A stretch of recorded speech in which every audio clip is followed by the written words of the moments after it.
um, you know, what would you, let's give an example. If you were to give a phenomenology of, um, sports, or a phenomenology of prayer, or a phenomenology of music, or whatever, you would not answer questions, what is sports, what is prayer, what is all this.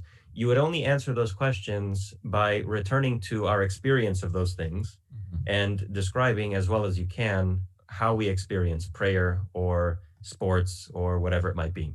So Right. phenomenology is an approach to philosophy that seeks to answer questions by paying close attention to experience and to the way things disclose themselves to us, so to speak, in experience. Right. Very cool. Yeah, Sokolowski was the guy who had a. Every time I read Sokolowski, I was just always like really, like some philosophers you read and you're like, okay, there's some good insights here and there, but Sokolowski was a guy like he always consistently wowed me. Yeah. Like I he's think just that has to super do with impressive. I Mhm. think that has to do with the phenomenological method itself, right? Because, phenomenology is concerned with experience. In principle, whatever a phenomenologist says, if he's doing his job correctly, you should agree with what he's saying. And you should be able to see why he says it, right? Because all he's doing is describing your experience of things. Yeah. And putting all the philosophical weight on the accurate description of experience. Right. So you often get this impression of like, yes, that's what I was thinking, but now he has actually articulated it, right? Yeah, Right. correct. Correct. Yeah. Phenomenology has this interesting power to, to like, well, it unveils things, right? We sort of always, have some vague idea in mind of what it is that, something is. What is prayer? What is music? What is sports? We have some vague idea in mind all the time. But phenomenology, because it, discloses our experiences to us, because it tries to describe things exactly as they show up in our experience, it has this power of suddenly, like, the concept is much more full to us. We better understand the idea in general, music in general, sports in general, but also how we have that particular conception also. So it's not just sports in general or the phenomenon in general is unveiled, but also how it is that we got to the particular idea that we had. That also is made clear. Right. Yeah. So there is this well, all philosophy is critically reflective, right? But there's this sort of um, special wonder, I would say, and amazement in phenomenology. And Sokolowski has and I keep pointing to him because he seems to be a influence to both of us. I was just revisiting his essay on human rationality and how that's disclosed to us. And he's like, where do we kind of begin to find that out, right? And he argues, well, we can look at speech and stuff like that. And he's got this wonderful treatise on that. He's also got a wonderful treatise on the method of philosophy, right? Of just the art or discovery of making distinctions, which is really, everybody needs to, if you haven't read that by Sokolowski, definitely read that. But specifically, he's got a book called Introduction to Phenomenology, if I'm remembering it right. And you said for you, that was the one that kind of set you on the path. So I'd love to hear a little bit more about that. Yes, introduction. So I had always had an interest in phenomenology. Let me step back. I've been studying philosophy more or less since about 2006. And I find that as I study philosophy more and more, I have different, insights or hunches or intuitions, whatever you want to call them. And depending on what I'm studying or who I'm reading at the time, certain of those hunches or intuitions become clarified for me, and then some of them sort of recede into the background. And I think that I always had this hunch or this intuition that philosophy should be done by paying attention to experience.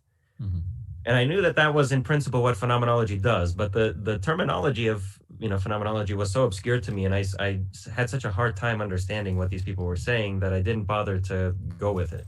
Well, when I read Introduction to Phenomenology by Robert Sokolowski, that's really when the penny dropped, and that's when I finally understood a lot of and then this hunch of mine, this intuition of mine that philosophy should pay attention to experience. That was able to be cultivated, and it blossomed, and now I have a better idea of why it is that I think that. Right. And real quick, like most philosophy students, you probably had like a general semester in phenomenology at some point, right? I did not. So all of you did? Okay. I did my degree in philosophy at Arizona State University. I graduated in 2013. I did not take a class in continental philosophy or in phenomenology in general. I think they had one continental philosophy class that they offered. I don't think they offered any classes specifically on phenomenology. I can be mistaken, but that's my impression. So I think that for the most part, like, phenomenology did not have a strong presence at ASU. Okay, It was mostly other, ethics and philosophy of mind seems to be more of the major focus of the program there. Okay, but still, your just association with Yeah. phenomenology in general was one of ambiguity at best, right? Which is Right. not uncommon, right? Yeah. Like, so yeah, continue. Sorry to Yeah. interject. So then I read Robert Sokolowski at someone's recommendation, the recommendation of Arthur Sebastian Rosman. I don't know if you know him on Facebook. No, I don't. He works at University of Notre Dame. I've met him in person. He's a really great guy, and he is in charge of the Church Life Journal at University of Notre Dame in the theology department, I think it is. So he recommended to me that I read Sokolowski's book, and I did, and I devoured it. I was just, immediately captivated by everything that Sokolowski was saying, and everything seemed so correct. Now, it is true that learning phenomenology takes time. So in the first place, somebody said that in order to be a phenomenologist, the scales have to fall off your eyes. I think that that's true. Phenomenology requires that you basically learn a different way of seeing the world. There's a coming out of the cave moment, right? Yeah, I think that there is. Yeah. So first, what it requires is the ability to see things differently. But then even once you've learned to see things differently, like in Plato's cave, you have to get adjusted to the light, right? He comes out of the cave, but it's immediately blinding. He can't look up at the sun. He can hardly see what's around him. It takes some time. So also, I think not only in order to do phenomenology do you need to learn how to see things differently, you also need to learn how to rethink everything in light of that new point of view, which has been accomplished. So it takes some time. I've been studying phenomenology for, since about 2016 or 17. And, during this time, I've been reading one author after another, and I'm still getting used to thinking like a phenomenologist and doing philosophy in that way. Yeah, that's a great point. And I don't think it's too dissimilar from, at least for me, like going from kind of a naturalist perspective to becoming broadly a Thomist, right? Mm-hmm. There's a point there when you start to see the world in the general Neoplatonic participation scheme, right? Where I think the scales do fall off your eyes, and then, okay, I'm out of the cave now, but I really have to kind of reevaluate and rethink everything because the paradigm is so different. So one, would you agree with that? And if so, it sounds like there's a sort of parallel there to thinking phenomenologically as well, right? No, I think that's absolutely right. And here once more, we run into the fact that philosophy is a series of footnotes to Plato, right? I think Plato in that allegory of the cave really did describe philosophical experience very well. Yes. You're awakened to something, you begin to see things in a different light, and it takes time, for you to get used to seeing things that way. Excuse me. And of course, when you go back to your friends in the cave and you try to talk to them about what's outside of the cave, they don't understand you. They think you're doing crazy drugs, man. And then, towards the end, they want to kill you. So that is what happens, right? You have a paradigm shift. Your way of thinking has changed. You see your previous way of thinking in a different light. You can no longer communicate with people who are still stuck there. That's just seems to be the way that it goes. That's what happens with me. I wouldn't call myself a phenomenologist. I would say that I tried to be a phenomenologist. I became more committed to my attempt to be a phenomenologist. And the more that I do that, the less I can communicate with my friends, the less effectively I can communicate with my friends. For example, when I was in the first part of my PhD, Oliver, my doctoral supervisor, he received this $2 million grant from the Templeton Foundation to do research in analytic theology. So analytic theology is basically like systematic theology plus analytic philosophy of religion. That's like what it is. And I had various friends and colleagues that were working with Oliver, and we all became friends with each other and we would talk to each other. But the more I do phenomenology, the more I step away from the analytic, philosophical background that I was educated in and that my colleagues do their work in, the less I can communicate with them, the less they understand what I mean, the more difficult it is for me to read analytic philosophy or analytic theology. It's very strange what happens. There is kind of an alienation that happens. Yeah, so that's interesting because obviously Thomists have quibbles with analytic philosophy, and mostly I would say it's one of just having an impoverished metaphysical toolkit, right? I think that's about right. Right. So you're right. Like there's, especially when we talk about like existence, right, and specific existence from an analytic, perspective, it's like, okay, maybe I don't disagree with that, but like we also want to know, like, in virtue of what, right? Correct. Right. Yeah, in virtue of that we talked about with Gavin Kerr on, I think it was on the Intellectual Conservatism podcast. We talked about analytic theology or analytic philosophy and the question of existence and, you know, the limits of analytic philosophy and so on. And that was the point that Gavin Kerr makes, that analytic philosophy has an impoverished understanding of existence. Right. Yeah. So, but the point is that it does block communication in a lot of respects, right? That there's sort of arbitrary restrictions or bounds in place that at least the Thomists would be like, no, like you're like, we can go deeper and we need to go deeper, right, in our metaphysical understanding. And I guess a general point is that it is difficult, oftentimes for professional philosophers, but people in general, to like talk across paradigms, right? And this is where I think like somebody like Alistair McIntyre is very, very helpful, because in I forget which book of it is now. I don't think it's After Virtue. Maybe it's Dependent, whatever it's called. Dependent Rational Animals. Dependent Rational Animals. He talks about the importance of practicing thinking in different paradigms, even if you don't agree with those paradigms, right? Yeah. And he says you like, it's just not enough to just look at other paradigms. You have to try and look through other paradigms. Right, and that's his point, that reason is always tradition bound, right? There's no such thing as sort of trans-traditional or non-traditional reasoning. Every bit of reasoning happens from within a tradition. Right, so yeah, what does phenomenology have to say with that? Is it in general agreement with that, or? I mean, I think that's an essentially phenomenological point. Phenomenology, you know, this is one of the points that really stuck out to me, is this: if you can grasp this idea, you will understand an important part of phenomenology. Basically, phenomenology understands a lot of the life of the mind and a lot of human rational activity by way of analogy to sight. So just as, for example, I can see an object, right? I'm looking at the crucifix that's on my wall, or the door on the other side of the apartment, or whatever. I'm looking at the object. I'm in contact with it. It presents itself to me. It's there. I see it. However, at the same time, I don't simply see the object and that's all that you can say. I see it from a particular angle. I see it in a certain way given the conditions of my body.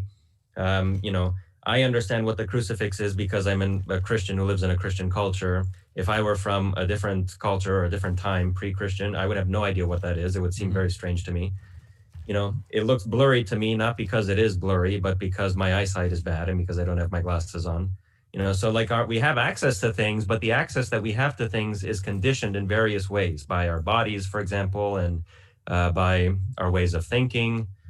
Basically, McIntyre's point that reason is tradition bound is basically an emphasis on this fact of our thought life, the what you might call the sort of the conditioned or context bound aspect of our thought life. The way I reason and the way I think, the things that I find plausible are a result of the context that I'm in, the ways that I think about the world. And all these ideas come from somewhere. I didn't discover them by myself. Right. And they're more than just shapes and motions in your brain. Like they have to be, right? Because, and this ties into philosophy of mind too, is like, a thought about Paris. My friend Jim Madden is pretty, adamant about this, right? Is so contingent upon your participation in a greater world, right? Right, absolutely. In the context. And you see what I'm saying, right? Mm-hmm. Yeah.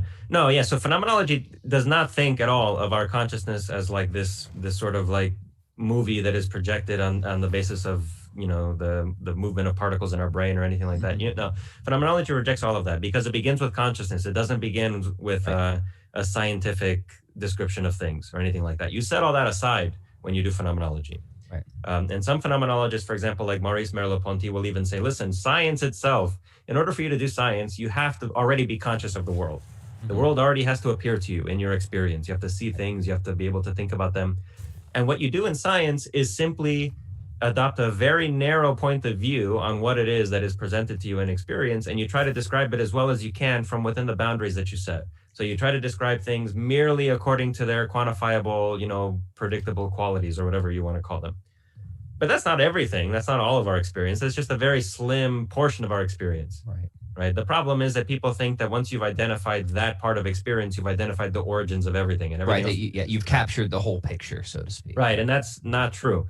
I think this is a general reductionistic tendency that is not only found in science, but is also found in analytic philosophy Analytic philosophy will say, well, listen, once I give the following description of some reality, that I have all I need. I don't need anything more beyond that, right? That explains everything. Phenomenology would look about this problem very differently. It would say, no, hold on a second. When you want to describe something, it's not a matter of finding one description that, reduces everything else to itself.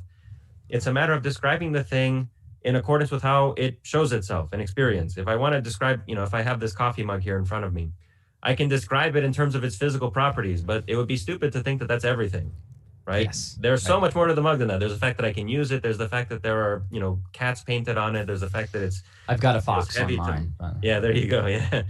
There's the fact that it feels a certain weight in my hand, and that implies that I also have a certain strength, right? If I were much weaker, it would be heavier. If I were much stronger, it would be lighter. Mm-hmm.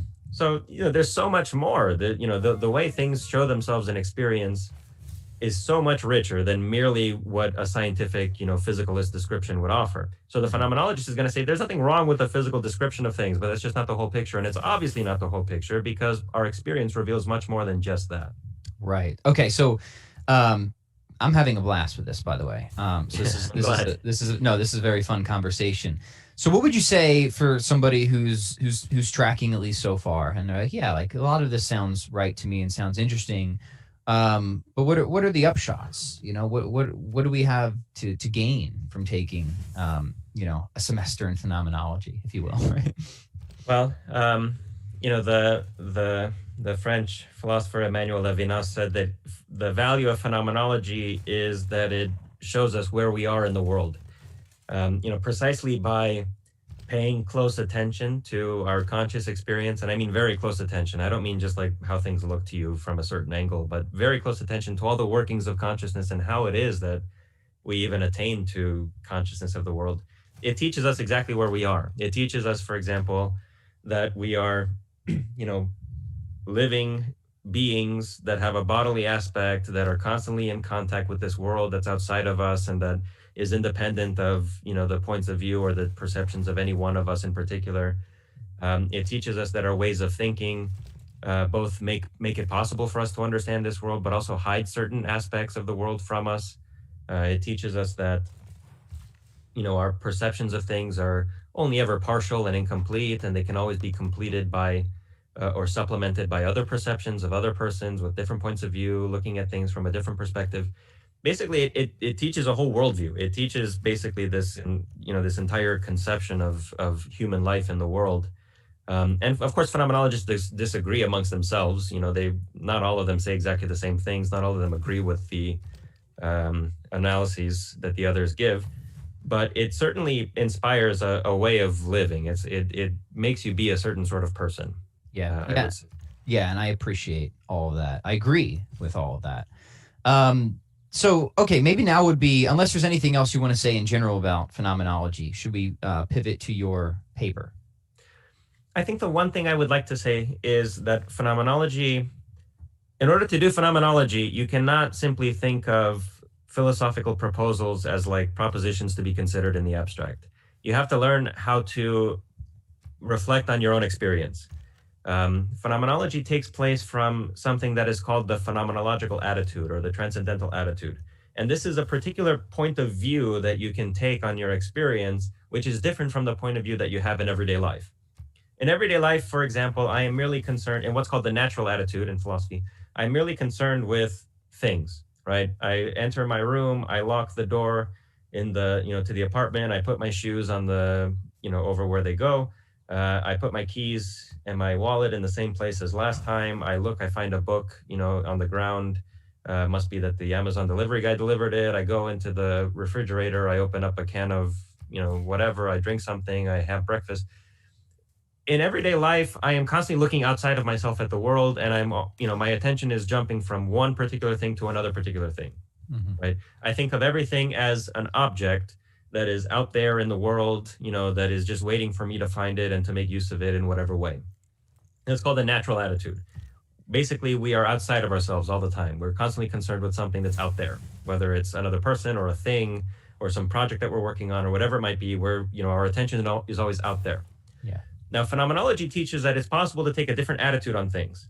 It's possible for me to sort of, step back from my obsession with objects in the world and sort of disengage from this pursuit after objects. and reflect not on an object in particular, but on my experience of objects. So instead of, studying this coffee mug and, trying to see what I might learn about it, I can take a step back, so to speak, and reflect on my experience of the mug, the way that I am experiencing the mug rather than the mug itself. And phenomenology begins when you take the step back. You have to be able to refocus your attention away from objects and onto your experience of objects. And this is, it sounds complicated, but we do this sort of thing all the time, actually. Imagine, for example, like, you and I are both married, but, imagine we'll talk about our lives when we were single, right? You are at a party or at some sort of like event and somebody is talking to you, and you get the impression that this person is flirting with you. But then later you think about it and then you realize, hold on a second, this person was not flirting with me. They were actually very subtly insulting me. Right. So imagine that, you More have likely the case. Yeah. So imagine you have this experience.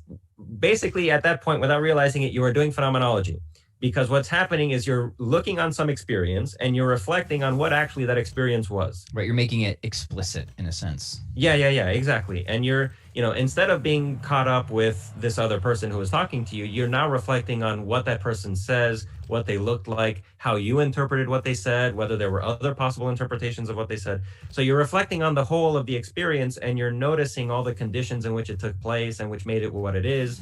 You ask yourself, well, if these conditions were different, might the experience have been something else? That is a form of phenomenological reflection where you're reflecting not on something in the world, but on your experience of something, right? And then you realize, oh, well, she wasn't flirting with me. Actually, she was insulting me. Or no, she wasn't insulting me. She was actually flirting with me, or whatever it might have been. So we have times in our lives where we're sort of shot into the phenomenological attitude or the transcendental attitude because we realize that the way we saw something is not the only way that you could see it. We realize that our experience of an object was actually perspectival and conditioned and a result of certain presuppositions that we might have had or whatever, rather than being simply a direct experience of the object as a whole. And so once you can see, this object as it's being experienced by you, given, let's say the positioning of your body and the way that you think about the world, once you can see everything, in connection, the object in connection with yourself, then you're doing phenomenology. Yes.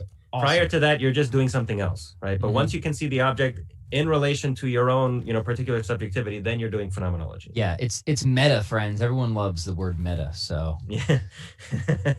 Sure. So there you go. Okay. Sweet. Stephen, one thing that I've enjoyed about your work, whether it's on podcasts or some of the written work you've done, is I do enjoy the sort of phenomenological seasoning you sprinkle on Thomism, if you know what I'm saying. Yeah. I do enjoy that. I know you had maybe we can link it in the show notes. I think it was on your blog. I remember reading it when you first posted it and very much enjoying it. In fact, I was going to reach out to you about it at the time, but something happened and I didn't. That was my fault. But we'll be able to maybe revive some of it today. But you know what post I'm talking about? It was sort of it was like a Bill Valacellian type of cosmological argument. You know which one? I think that I do. Yeah, I think that I do. Well, it was my argument. I don't remember things I wrote 2 weeks ago, so if you don't remember it, that's fine. Do you mean my post an ontocosmological argument? That's the one. Yeah. Okay. Yeah. That's the one that I present to my students in my intro to philosophy class. Yeah. So I like that a lot. And now you have this paper that you sent me on 2 Ways to God and St. Thomas and Michel Henry. And like I said, I gave it a hearty skim. I didn't give it a full read yet, but I knew we were going to be talking about it. And I very much like the approach you're taking here. You kind of have, it's interesting because you talk about kind of like the outer and the inner ways to God. And that's something certainly a lot of Catholics would be familiar with. It's just reading the catechism, because the catechism talks about that, but they talk about the inner way more as kind of the moral way. But that isn't exactly kind of what you're talking about, even if there are similarities. So why don't we do some stage setting? What is this article about? What is its general relation to everything we just talked about? And then maybe we can start to dive in. Sure. Well, this article is about 2 ways to God in Thomas Aquinas and Michel Henry, obviously. Basically, what I'm trying to show in the article is that both Thomas Aquinas and Michel Henry give arguments. Well, I wouldn't call them necessarily arguments because, some people might contest that. But they show they present ways of coming to know that God exists and to experience God, which are formally very similar. But because Michel Henry and Thomas Aquinas have very different philosophical systems, they lead to different consequences. Thomas Aquinas is what I call a philosopher of objectivity. He was a philosopher before René Descartes, before the turn to subjectivity, so-called in René Descartes' philosophy. So he basically is a philosopher that begins with the objective being of things. Right. His concern, like we said earlier, the distinction between the natural and the transcendental attitude. Right. In a lot of ways, Thomas Aquinas begins in the natural attitude and he sort of stays there. Right. What exists are objects that are out there in the world. And these objects, can be disclosed, they can be studied, they can be understood. But basically, they're out there in the world, and that's what's most basic. The object. The object is the most fundamental reality. Mm-hmm. For Michel Henry, that's not true. For Michel Henry, the world is just an appearance. Michel Henry, you could call him a sort of a philosopher of subjectivity. And in general, phenomenology is a philosophy of subjectivity. Mm-hmm. A philosophy of subjectivity begins with the subject and not with the object. Mm-hmm. So if, for example, for a philosopher of objectivity, first what exists are objects, and then as a result of, the arrangement that these objects might take in the world, a subject arises and the subject can become conscious of objects. However it happens, first there are a bunch of objects in the world, and then through the course of evolution or whatever, consciousness emerges, and then, this consciousness can become related to objects, but the objects were first. That would be a basic idea of a philosophy of objectivity. Right. Mm-hmm. A philosophy of subjectivity says, no, the object cannot be first. What has to be first is a subject. The first thing, the ultimate reality, is subjectivity, something with a first-person perspective, something that can experience the world. And the world is just something that appears to a subject. It doesn't have sort of fundamental reality in itself. It's just a showing, a projection, an appearing. So Thomas Aquinas is a philosopher of objectivity. Michel Henry is a philosopher of subjectivity. However, they both give ways to reach the existence of God or to encounter God, which are formally very similar. They give similar styles of argument. It's just that you end up in different places because they have different starting points. Right. So one quick question, right? So you typically hear this objection to the philosophy of the subjectively focused philosopher. Let's just take Kant, right? And since we talked about the phenomena and the noumena, right, where there's this kind of this classic divide, right, where we have kind of the appearance of things, but then presumably the way things really are. But how can we really say that, the objection goes? Because to know that there is that divide is, of course, to have some greater perspective to see that there is the divide, that there's the way things really are out there, and it doesn't match up to the way that things are appeared. And it seems like this is a chasm that cannot be coherently traversed. So would you accept that chasm?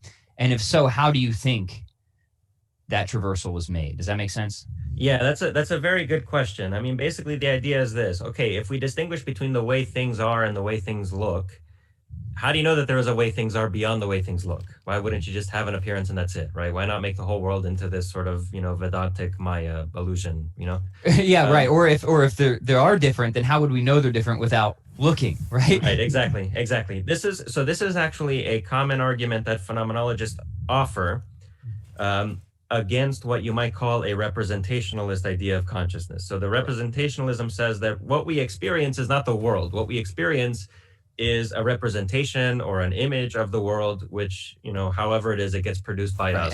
And just for background, this is coming out of Kant, but very much in Locke and many thinkers that have influenced modern culture today, right? Mm-hmm. Right, absolutely, yeah. And if you read, for example, Introduction to Phenomenology, Robert Sokolowski will say that this sort of representationalism leads to what is called an egocentric predicament. Because if you say that all that you experience are these representations produced by your brain or by your mind or whatever, you're stuck in the position of not having any reason to trust that you are in contact with the outside world. How do you know that the world is anything like what your representations are? Mm-hmm. Some people, I don't know why. I think, here's just an offhand remark to your audience and to you.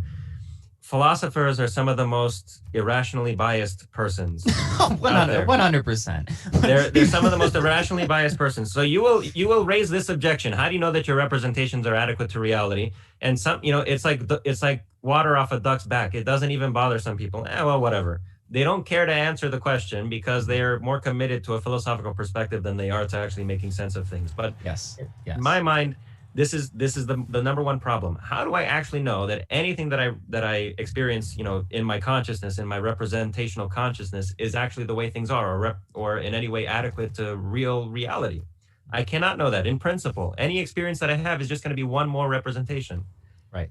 So either I am basically defining myself in isolation from the world, or I have to give up my representationalism. Right. So the idea is that chasm cannot be traversed. Correct. And phenomenology gets rid of it by saying there is no such distinction between there's no chasm, right? Yeah. Hey, there's no chasm because what I'm experiencing is the world. The world itself is what I'm experiencing. I'm not experiencing a representation of it. My consciousness is not a movie projected by my brain as a result of the physical influences of the external environment on it. Right. What I'm experiencing is the world. This is what the world is. Right. So phenomenology would address your question by getting rid of this representational conception of consciousness that it motivates the problem in the first place. Good, yeah. And the reason I brought that up is because I have a feeling that people who aren't maybe familiar with phenomenology might want to import that into. Oh yeah, absolutely. This, right, for whatever reason, people just take this for granted. People just think it's obvious that our consciousness is not the world. Our consciousness is this movie that our brain projects. But if you accept that position, first of all, how do you know that the movie is anything like what the real world is like? Exactly. You cannot know in principle because all you have access to is the movie.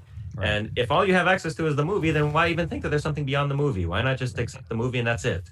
Right. Or unless I don't know how to make it work, but I kind of and I don't know if it does work, but Descartes, Descartes' punting to God, it was always an interesting way around it. You know what I mean? It's like, well, if I can have some a priori, connection to God's existence, and from that I can deduce that God, is a type of being that would not only not deceive me, but would be incapable of deception, then I can kind of do an end run around. You know what I mean? Yeah. I don't know but that's going to depend on his sort of way that he presents this sort of ontological arguments and stuff like that. Yeah. But if nothing else, I appreciate Descartes for his inventiveness in many situations. You know what I'm saying? Yeah, I know what you say. I just lectured on Descartes 2 weeks ago, and I was presenting his argument from the Meditations for the existence of God. After he proves the existence of the self as a res cogitans, then he has to prove the existence of God in order to secure the reliability of his senses and his reason. Right. So yeah, he just for people clear, he literally just kind of punts to God to secure that reliability, right? Yeah, exactly. And I remember I was lecturing on the argument, and I think, you know what? Actually, this argument is not so bad. Dude, right. That's why I tell people people kick Descartes around all the time, but I'm like, okay, maybe I don't go with him all the way, but the dude wasn't an idiot. No, by no means. The thing is, people just take sort of Hume's objections to Descartes for granted. Obviously you can just construct an idea of God by taking your own ideas and magnifying them, to the maximal level. But I don't know why Hume has so much traction in the philosophical environment, because what he says is wrong at every level. I mean, I agree.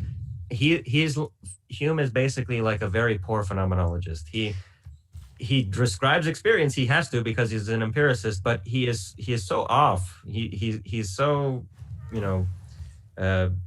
off in certain levels of phenomenological description that I don't understand why he's as popular as he is. Yeah, I agree, and I think if people just actually read the primary texts, that is probably the impression you'll get, rather than just taking the word of contemporary philosophers. Yeah, right? A lot of people I see beating up Descartes. I can't say this for sure, but I don't know how much Descartes they've actually read. And again, I don't go with Descartes and everything, but when I like reading Descartes. Yeah, and I think he's absolutely. Yeah. So anyway, sorry, it was only somewhat of a side diversion, but I think it was an important one. So bring us back around then to your paper. Yeah. So basically, the idea is Thomas Aquinas is a philosopher of objectivity. He is concerned with objective being. All right, that's how he reaches God, through a consideration of the objective being of things in the world. Michel Henry is a phenomenologist and a philosopher of subjectivity. He is concerned with subjectivity as the precondition of a world.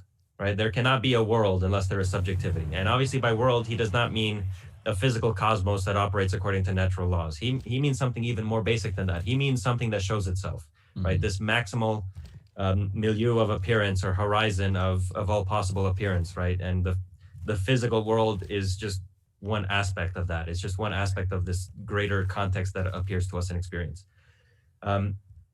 So they differ in their starting points, but they both offer formally very similar arguments for the existence of God, given their starting points. So we can go over these arguments. We'll try to show how it is, that you end up with God, if you're Thomas Aquinas or if you're Michel Henry.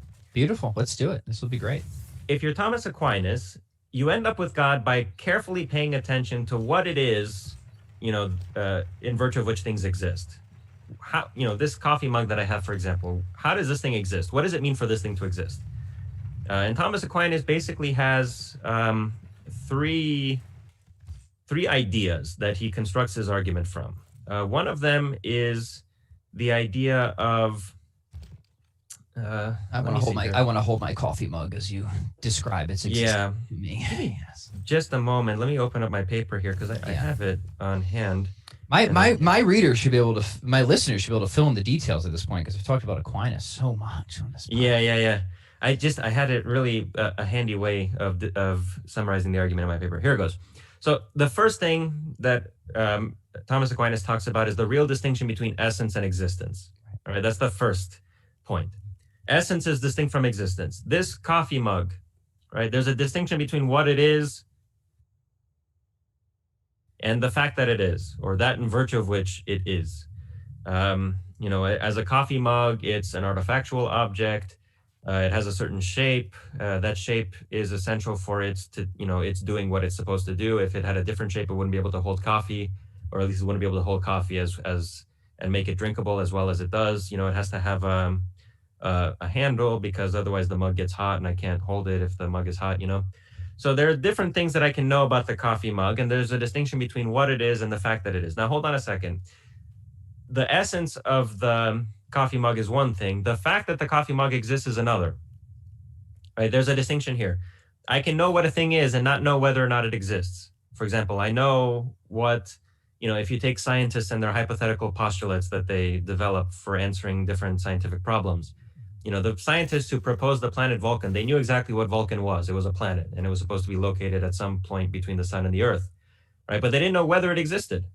And they later found out that it didn't. So they knew what Vulcan was, but they didn't know whether or not it exists. In fact, they did not. They had not to know whether it exists because that was a precondition of their researching it. Right. And then they later found out that it didn't exist. Mm-hmm. Or any other scientific postulate. I don't know enough about contemporary science, but I'm sure that there are other certain things in the periodic table. Particles, right? That people would, and oftentimes a very interesting note about the history of science. This is sometimes things will be postulated just because of a certain expected symmetry, right? Which is very fascinating, right? On a deep level, like why would we expect a certain almost beauty? You know what I mean? Exactly. And then it's kind of posh, and then later it isn't empirically confirmed. So yes, your point is well received. Right. Mm-hmm. So here's one way of illustrating the distinction between essence and existence. Right? Scientists make postulates about things. They know what those things are, but they don't yet know that they exist. So they are grasping one reality while not yet grasping the other. They're grasping the essence, but they don't grasp the existence. Thomas Aquinas gives the example of knowing what a human being is, but from the fact that I know what a human being is, it doesn't follow that I know that any exist. Right? Maybe all human beings have died in the meantime. Right. And also one other thing, because sometimes people will worry, well, maybe you just don't have a complete grasp of the thing's essence, right? It's incomplete, right? But then we can distinguish between what is, uncontroversially part of something's essence, right? And also what it would mean to misconceive something's essence, to see that there's something very relevantly different about the act of existence. So I might only know that a lion is a type of cat, right? Right. But now I've known something about every lion that exists, if lions exist. I don't know that they exist in virtue of being a cat. Any lion that has existed, if they've existed previously, or any lion that could ever exist, right? I'll know something that will hold true for any possible lion, past, present, future, right?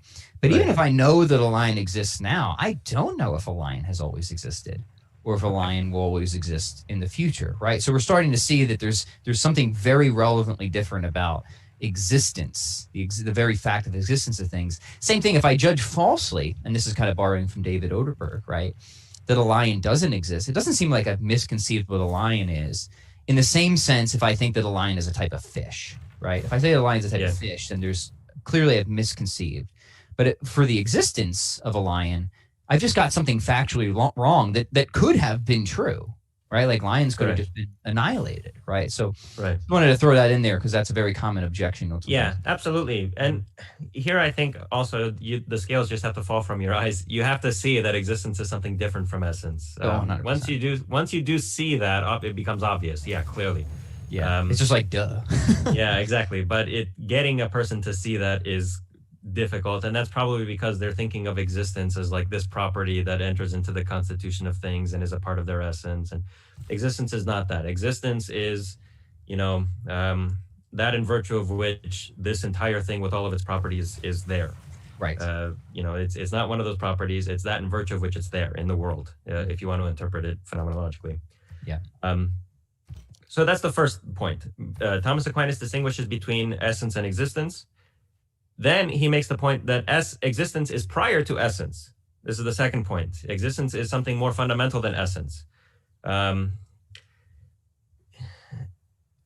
Canassus makes this point in his book, Thomistic Existentialism and Cosmological Reasoning. Yeah. I don't know do you have the book? Have you read that? I do. I have both very high praise for the book and warning about the book. It does not read well, I don't think, right? But it is a very good book if you're willing to just kind of work with it. You know what I'm saying? I don't know if that was your impression, but yeah, no, I've heard the same thing. People have told me that this book is just too obscure or too difficult. I don't find it all that difficult. I think that's because if you have the background, it's not. But it's definitely not the first book I would recommend to somebody. Oh no, by no means. No, absolutely right. Mm-hmm. Right. This is for like a advanced level Thomist, right? Super Saiyan Thomist, not the fledglings. So Canassus makes this point. Existence is prior to the object. It's an accident of the object, but it's prior to the object. Mm-hmm. Now, how does he get that? Well, because, for example, any accident that I have somehow presupposes that I exist, right? I have the whiteness of my skin, right? In order for me to have this accident of whiteness, there has to be something there, and the whiteness is a determination of that thing. The substance is, the prior condition of any particular accident that it has. However, the accident of existence, esse, that is not, posterior to the substance, because without that, there is no substance. Right. This is the point. Without existence, there is no substance there to be, determined by its various accidents. If I don't exist, I cannot have white skin. If I don't exist, I cannot be hungry or be happy or be sad or whatever it is, whatever other accident you might, plug in there. Right. So my existence is an accident of mine. It's some property, very, very loosely understood property. I'm fine with calling existence a property. Yeah. I know it makes some people weird, but as long as we understand it's a very special type of property, I think. Yeah. Right. So it is a special property of mine in this very loose sense. However, it's prior to me, because without it, I don't exist. I can exist without any of my accidental properties in principle, right? Like I could, I could be tanner than I am, right? Maybe my skin wouldn't be so pale. I'm presently hungry, but I don't have to be. I'm presently married, but I didn't have to be. I existed before I was married, and so on. But I do not exist without my existence. So my existence is a special accident that I have, which is somehow prior to me. And this is a crucial point for understanding Thomas, according to John Canassus. So the first point, there's a distinction between essence and existence. The second point for Thomas is that existence is prior to the substance. And the third point is a certain causal principle. And Gavin Kerr interprets this as a version of the principle of sufficient reason. Other people call it, the principle of causality or whatever. Basically, the idea is this. Anything that's true about a thing is true either in virtue of its essence or else in virtue of something else. So, for example, I am married. This is something that's true about me. This thing is true of me either in virtue of my essence or in virtue of something else. Now, it's obviously not true of me in virtue of my essence, because I am not married essentially, right? I'm accidentally married. My essence was around for a long time before I got married. So this is an accidental property. It's not something that I have in virtue of my essence. So that means that I have this property in virtue of something else, right? In virtue of, Rachel being willing to marry me and the pastor, pronouncing us married and so on. I, for example, have the capacity to learn language. Where do I get this property from? Is it something that I have in virtue of what I am, in virtue of my essence, or is it something that I have in virtue of something else acting on me? Well, this is a capacity that I have in virtue of my essence. What it is to be human, it means you have the possibility of learning language. Right. You are essentially a rational being, and that capacity sort of flows from the principles of your nature, right? Yeah. Correct. So my capacity to learn language belongs to me essentially. My knowledge of the English or the Romanian language, for example, does not, right? I know those things not because I'm a human being, since you are a human and presumably you don't know Romanian. Not a lick. Yeah, there are other humans who don't know English or Romanian at all. So my knowing English, my actually knowing English or Romanian do not flow from my essence. They are a result of the influence of other things on me. Mm-hmm. So because my parents spoke to me in both languages, because I went to school in America, because I, made an effort to learn Romanian myself, in these various ways, I gained these properties of knowing English, knowing Romanian, but I didn't have them essentially. I received them from the outside, so to speak. So then we have these three ideas, okay? We have the idea that essence and existence are distinct. We have the idea that existence is somehow prior to the substance. And we have the idea that whatever quality a thing has, it has either in virtue of its essence or in virtue of something else. So then we get the argument. This is the argument that Thomas Aquinas gives in his De Ente et Essentia, which Gavin Kerr wrote a book on and which is now becoming all the rage. It should be. Yeah. It's a darn good argument. Yeah, well, yeah, absolutely. It's a very good argument. And so in my paper, I use the example of Pat Metheny. Right. So let's take Pat Metheny. Of course you do. Yeah. I like Whitesnake. I like using Whitesnake. Whitesnake. So let's take the example of Pat Metheny, because I like Pat Metheny. I don't much like Whitesnake. Either do I. I just think they're a good example. So he exists. All right. He's a real person. He plays the guitar. Okay. So because he's a thing, there's a distinction between his existence and his essence. All right. His essence is a rational human being. I can know just about everything there is to know about rational beings, rational, animals, but I don't know necessarily that one exists, right? So that means that there's a distinction between the essence and the existence of Pat Metheny as a human being, who plays the guitar and is a jazz guitarist and so on. Now, he does exist, so that means that he has existence. And yet his existence is prior to him, right? He has various properties. For example, he could have existed without being a jazz guitarist, because he did, for example, when he was a kid. But he cannot exist without his existence, right? So his existence, this property of his existence, is somehow prior to him. Right.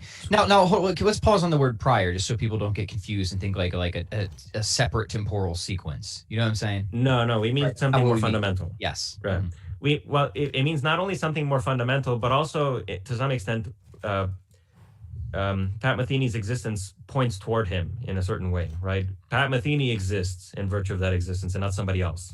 Right. So his existence is particular to him. His existence somehow points at him as what it is that it actualizes rather than something else. Right. It's not like you have existence and then 10 seconds later you have the essence. You know what I mean? Right. Correct. It doesn't make sense. Right. Like it's so the whole being all at once. Exactly. Correct. Uh-huh. Correct. So his essence and his existence are distinct. He has an active existence, in virtue of which he exists, and this is somehow prior to him. So he has this active existence. He has this accidental essay, to call it that. Where does he get it from? According to the principle of sufficient reason or the principle of causality or whatever you want to call it, he either receives it from his essence or from something else. He obviously can't receive it from his essence because in order for his essence to account for anything, it already has to exist. Right. That's the important point. We got a bootstrapping problem right there. Yeah. So Pat Metheny cannot exist in virtue of his essence because for his essence to account for anything, it already has to exist. Mm-hmm. So that means that Pat Metheny receives his existence from something else, right? It can't, he has it. His existence is distinct from his essence. He possesses existence. He cannot receive it from his essence. And so therefore he's got to get it from somewhere else.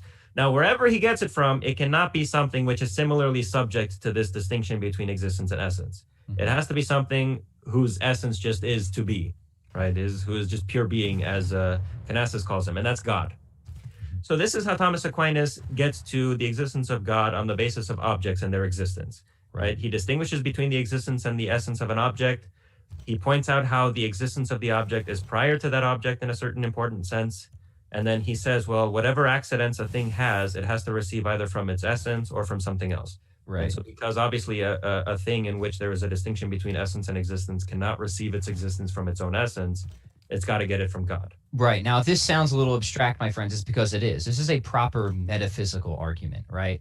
And let me throw out one more illustration that I gave recently on, me and Gavin actually were just on Gary Michuda's show, and I threw this one out there and Gavin liked it. So I'd like your thoughts on it, right? So imagine in my bedroom, it's evening and my bedroom's being illuminated, right? Yeah. And looking out, it's a full moon at night. And so we ask, well, why is my bedroom being illuminated? And in one sense, we could say, well, because of the moon, right? The moon is sort of passing on the property of illumination to the bedroom. So the moon is it's right to say that the moon is a cause there, but it's not the ultimate cause, right? It's not the ultimate explanation of the property of illumination. Now, why is that? Because the moon, by its very rocky nature, doesn't have the power to produce light. At most, it just has the power to reflect light, to pass that property on. So it's really a proximate but really instrumental cause, which is receiving or deriving the property from what is, in this causal sequence, the sun, right? Because the sun, by its nature, really can and does produce light. And so since the moon is only really a receiver of light, in order to explain the causal property in question, which is illumination, we have to find something in that causal series which by its nature has the ability to kind of pass that property along. And importantly, to your kind of causal connections to God, it doesn't matter how many moons we have, right? 1 moon, 3 moons, you put an infinite number of moons in there, an infinite number of receivers never add up to a generator, right? That's a profound category mistake. So even if you had an infinite number of things whose essence was really distinct from existence, you have an infinite amount of nothing until something actually imparts existence to it. And since existence is the most fundamental property at all, whatever the primary cause of this causal sequence is the primary cause, full stop, right? Correct. Full stop. And there can only, for various reasons that I explored in the other podcast, but maybe we want to get into, there can only be one such thing of that sort. So I like the illumination examples. I know a lot of people with Thomas give like the hand, stick, stone example. I think that can invite some unnecessary confusions. I like the illumination. I think it's just more kind of, and it also is more, it gets you closer to the idea of the participatory metaphysics of St. Thomas Aquinas in general. So would like any thoughts if you, or no, I think that's wonderful. Personally, when I explain it to my students, I use the example of like cooking soup, in a pot over a fire, because I'm a fat boy and I like to eat soup. This is what's Romanian about me, is that my favorite foods are soups. That's how you know a Romanian. I'm having chicken noodle tonight, my friend. There you have it. So what more could you want? And so I give the example, like the soup is hot, but why is it hot? Well, it's hot in virtue of the pot. Mm-hmm. Okay, but why is the pot hot? It wasn't hot when you bought it at the store. No, you're right. It's hot in virtue of the fire. Okay, but why is the fire hot? Well, at that point, you could say, well, you turn on the stove or whatever, but I'm not asking why is the fire ignited. I'm asking why is it hot? And at that point, there is nothing else to say. That's just what it is to be fire, is to be hot. Right. It's got a fire. It's got a hot nature. It's got a hot nature, exactly. Yeah. Right. And it can share that hot nature with the pot, and then the pot can share that hot nature with the soup. Right. And just like your example, the moon is not by nature luminous. It's illuminated by the sun, but the sun, just in virtue of what it is luminous. It produces light. So that I think that's a wonderful example. And that's basically the idea. I like the way you put it. Basically, for Thomas Aquinas, esse, existence, that is the most fundamental, ontological category. That is, the most basic reality or aspect of anything whatsoever. And so you have to explain how it is that things where you can distinguish between its existence and what it is, how is it that they get existence? And then you reach all the way back to something that in which there is no such distinction, in which what it is and existence are exactly one thing. What it is precisely to exist. Yes, it is to be. Exactly. And and you have to get there, because otherwise nothing would exist, right? So unless you're just willing to bite the bullet on that absurdity, like something, like there has to be that fundamental subsistently existing thing, right? Right, exactly, correct. Yeah. So that's how Thomas Aquinas gets to God, and I love it. I love the way that you put it. There's got to be something that possesses in a paradigmatic way that fundamental ontological condition that everything else possesses in a participatory or in a derivative way. So for Thomas Aquinas, that fundamental ontological condition is being, objective being. When we move to Michel Henry, he gives a very similar argument, but he's not talking anymore in terms of being. For him, the most fundamental ontological condition is not objective being, it's life. So what is life exactly? Well, remember that for Michel Henry, the world is an appearance. It's something that appears. Michel Henry says, okay, the world appears, but it cannot appear unless there is something that is alive, that has awareness of itself, and that can feel itself being appeared to. So for Michel Henry, subjectivity or life, understood as this capacity to experience yourself and to feel yourself, that is the precondition of the world. That's the most fundamental fact, is self-experience or self-feeling, or whatever you want to call it. Auto-affection is what he calls it. Transparency within oneself, right? Exactly, right. Because only when you have that can the world appear. Because the world can't appear to something that cannot sense itself being appeared to, right? That wouldn't be appearance. And the world is, for Michel Henry, just an appearance. There's nothing more that you can say about it except that it's something that appears. So the most fundamental reality is life. Self-affection, experiencing yourself, right? For Michel Henry, life is not this biological phenomenon. It is not something that shows up in the world. It's not something that you can discover, right? What you can discover in the world is basically, certain composite objects moving around and behaving in certain ways that are interpretable. But the life for Michel Henry is not something that you see. The life in its true phenomenological essence is something behind the scenes. It's that invisible subjectivity, that experience of oneself that is behind the scenes and that never becomes visible. What I see, for example, is your face, your eyes, your mouth, your beard, your hair, all these things. I don't see you. I don't see the life. These things are just sort of like the outside, visible aspect. The true Pat is that invisible life on the inside, that stands behind all these things. And the true Stephen also is not, this bald head and mustache and face that you see. It's behind all these things.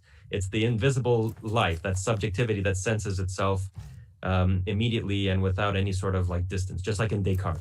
So Michel Henry draws a lot from Descartes, right? Descartes says, the world appears to me, or at least I feel myself being appeared to. And he says that line is essential, right? That's absolutely right. I am a subjectivity, I'm a life, which means that I'm something that I can feel myself, being affected in various ways. Now, how do you get to God from there? All right, so the world appears. I am this subjectivity to which the world appears. But for Michel Henry, the question is, okay, it's true, I'm a life. I am the precondition of the appearance of the world, right? If I were not alive and I could not experience myself being appeared to, then the world could not appear to me. But then, did I choose to be alive? Am I responsible for the fact that I'm alive? Obviously I'm not. I find myself thrown into life. You didn't get to pick your parents and. No, I didn't choose any of that, right? And neither did I choose to be alive right now, right? There's nothing that I can do about the fact that I'm alive right now. I just find myself thrown in life. Life is just something that's given to me. Thrust into existence, yeah. Exactly. But not only is it something that I didn't choose for myself, I cannot even in principle secure life for myself for one more second, right? So I ask my students, what can you do to ensure that you stay alive? And they'll say, well, I can eat food or I can drink water. And I say, well, you have to be alive in order to do those things. Right? I cannot move my hand and pick up a glass of water unless I'm already alive. I cannot breathe in unless I'm already alive. So life is this fundamental ontological condition for Henri, and I'm a living thing, but notice how I live. I live by being thrown into life at every moment and by depending absolutely in every respect on this life that I have. I can't do anything to secure that I will stay alive for one more second. And neither did I choose to be alive, right? I just find myself in this condition. I'm totally passive with respect to the fact that I live. And so for Michel Henry, is how it is that I come to be aware of God. I am this life, I am this living thing, but at the same time, I'm totally passive with respect to the fact that I live. And so this means that this life, which I feel in myself and which I depend on at every moment and which is the precondition of everything that I do, this life is God. This is the important point for Michel Henry. I know what God is. and at this point, I'd like if you'll permit me to read a passage. Yeah, sure. From Michel Henry's book, The Words of Christ. This is I read this book last year as I was doing research for my dissertation, and it is phenomenal. It very much changed my way of thinking. So I'd like, if possible, to read a passage here from Words of Christ where he describes exactly this point that I'm making. Go for it. So Michel Henry says this: God is life. That is what the analysis of Christ's words has taught us.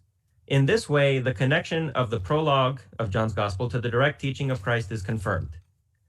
Let me emphasize immediately a very weighty implication of this thesis, that God is life. The question of the existence of God, on which philosophy and speculative theology concentrates, is set aside. The introductory Johannine statements do not deal with this question in the least. Right? The existence of God is not a problem for John. That's what he's saying. Plunging from the outset into the hidden nature of the divinity, they tell us what it is: life. Yet, if God is life, two decisive consequences follow. On the one hand, we know what God is. We know it not via our thinking, according to the shaky reasons of an understanding which undertakes to reflect on God without knowing why, and trying to grasp some aspect of him sees precisely nothing.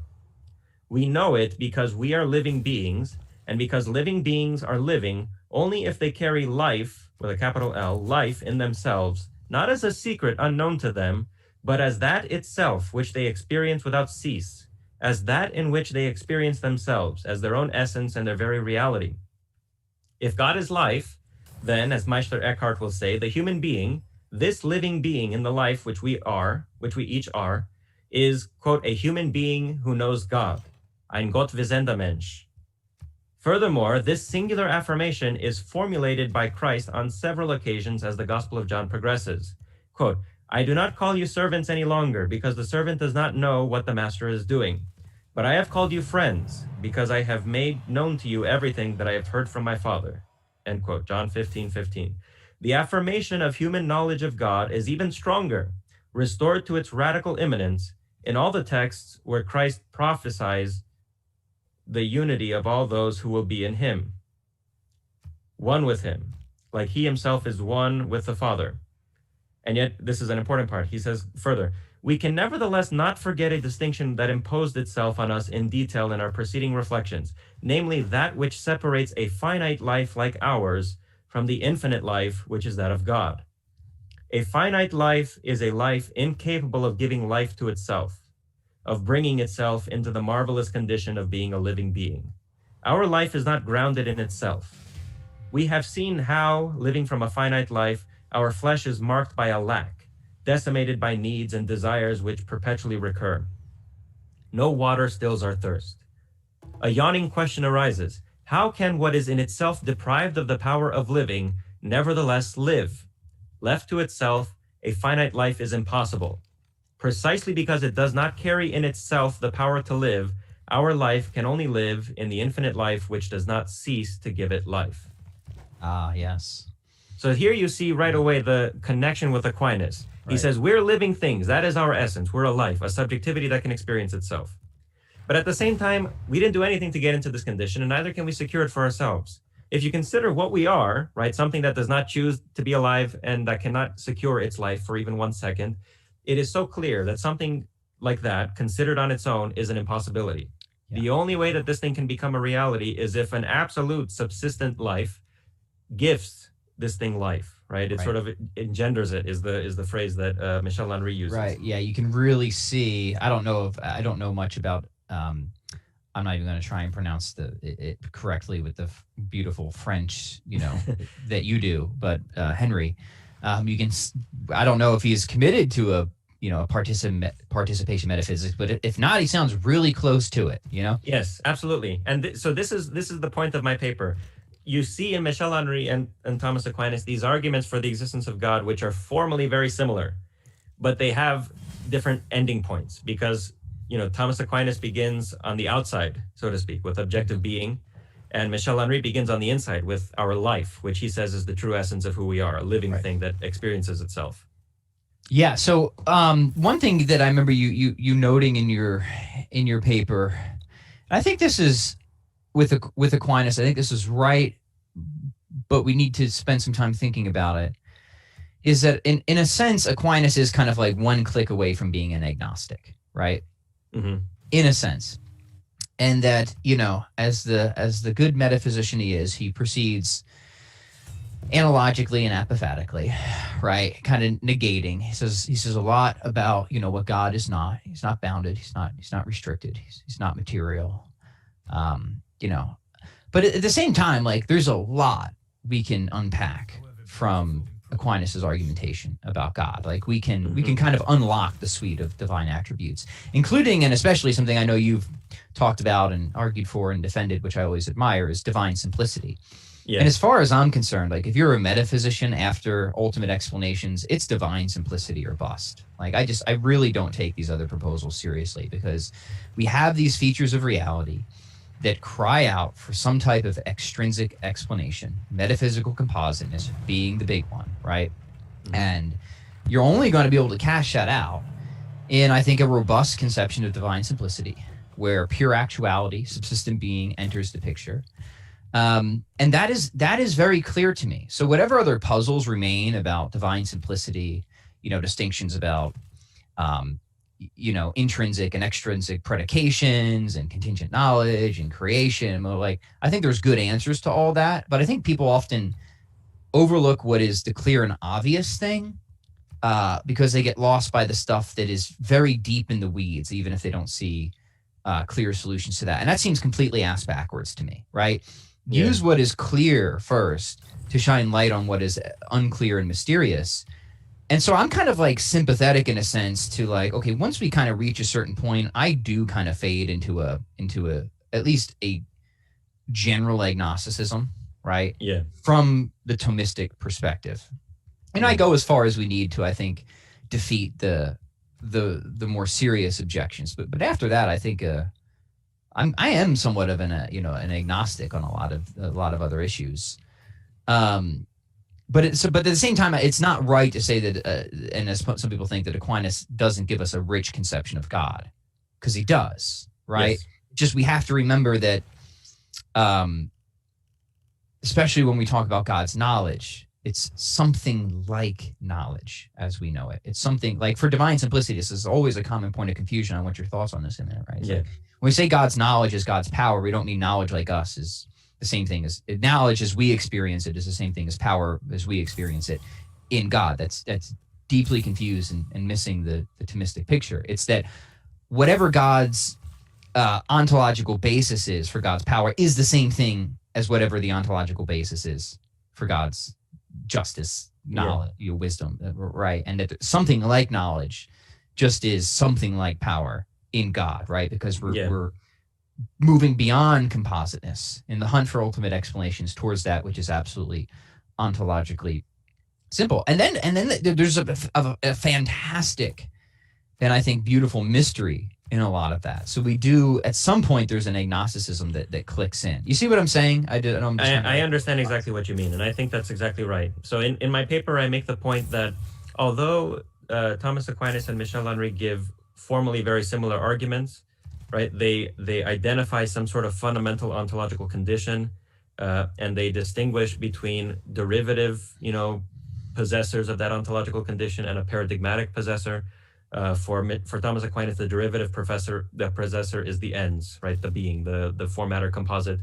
The paradigmatic possessor is God, who is tantum esse, pure being. For Michel Henry, the derivative possessor of the fundamental ontological condition of life is us. We, as living things, possess this condition in a derivative way. And then the paradigmatic possessor of this condition is God, the absolute life, in whom we are all engendered. So they have formally very similar arguments, but they're talking about different things. Thomas Aquinas is talking about objective being, something out there. Michel Henry is talking about life, something in here, so to speak. And because they're starting from different places, they end up in different places. Thomas Aquinas' conception of God is, as I say, plunged in this apophatic darkness. Thomas Aquinas says in various occasions that we know that God exists, but we don't know what he is. And, this is, I love this passage from John of Damascus in his On the Orthodox Faith. If you haven't read that, I highly recommend it. I think it's a wonderful work. He says, it's clear that God exists, but what he is in nature and essence is entirely unknown to us. And that I think it summarizes extremely well the basic conviction of classical theism, and especially the doctrine of divine simplicity. Obviously, God exists, right? All this comes from somewhere, right? And this somewhere that it comes from is this absolutely pure, simple principle of everything. But what is that thing? Who knows? Yeah, like I know that whatever else God is, he is to be. But if you're asking me, can I wrap my mind around that? Oh, absolutely not. Right. Right. Correct. So starting with, and here's one of the suggestions of my paper. It's because they start with objective being. It's because they start on the outside that they reach this apophatic darkness where it becomes very clear that God exists, but we don't know what he is and we can't say what he is. We can say what he's not, and we can give this very, people like confuse descriptions. They think that if you say that something is indescribable, then you're describing it. Actually, you're not. You're just expressing the fact that you can't find the words to describe it. Right. So when you go to the gym and you're deadlifting, let's say, and you put 495 on the bar, right? That's a lot to lift. I would not be able to lift it, right? I try it and I realize quickly, okay, this is beyond me, right? When I say that it's unliftable, I mean that it's unliftable for me, right? And what I'm doing when I say that it's unliftable for me is I'm describing this inability, this powerlessness that I feel as I try to lift it. I do not recommend deadlifting more than you can. You'll very seriously hurt yourself. Neither do I, yeah. Yeah. But that's the idea, right? You experience your inability to lift, and then you say, oh, well, this is unliftable. You don't mean for everybody, like nobody in principle could lift this. Obviously somebody could, but you can't.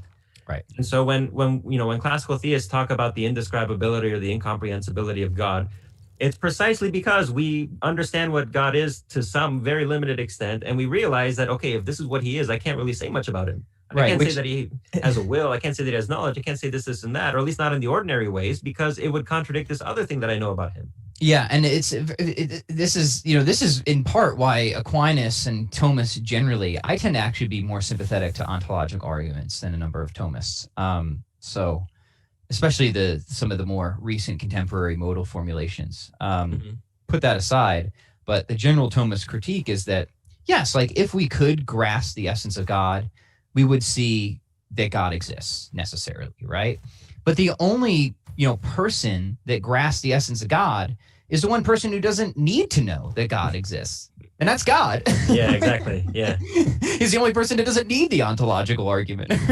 Correct.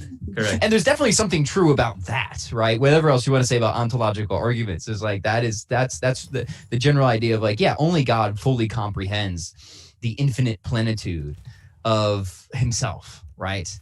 Yes. And us as these just finite, limited, participatory creatures, right? Yeah, we can say that God is omnipotent because God, like any logical possible reality, depends upon and can only be brought about because God's, causal influence upon it, which is that's what it means to be omnipotent. But like, right, that's saying something, but it's also not saying as much as we want to know for sure. Correct. You know what I mean? Mm-hmm. Correct.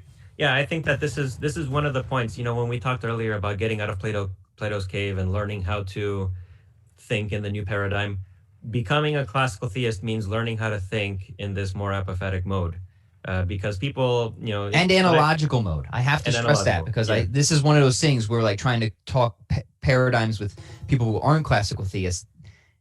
I think they're more apt to understand the apophaticism and more likely to overlook the analogical nature of what we're doing. I think that you're right. That's a fair addition to make. Mm-hmm.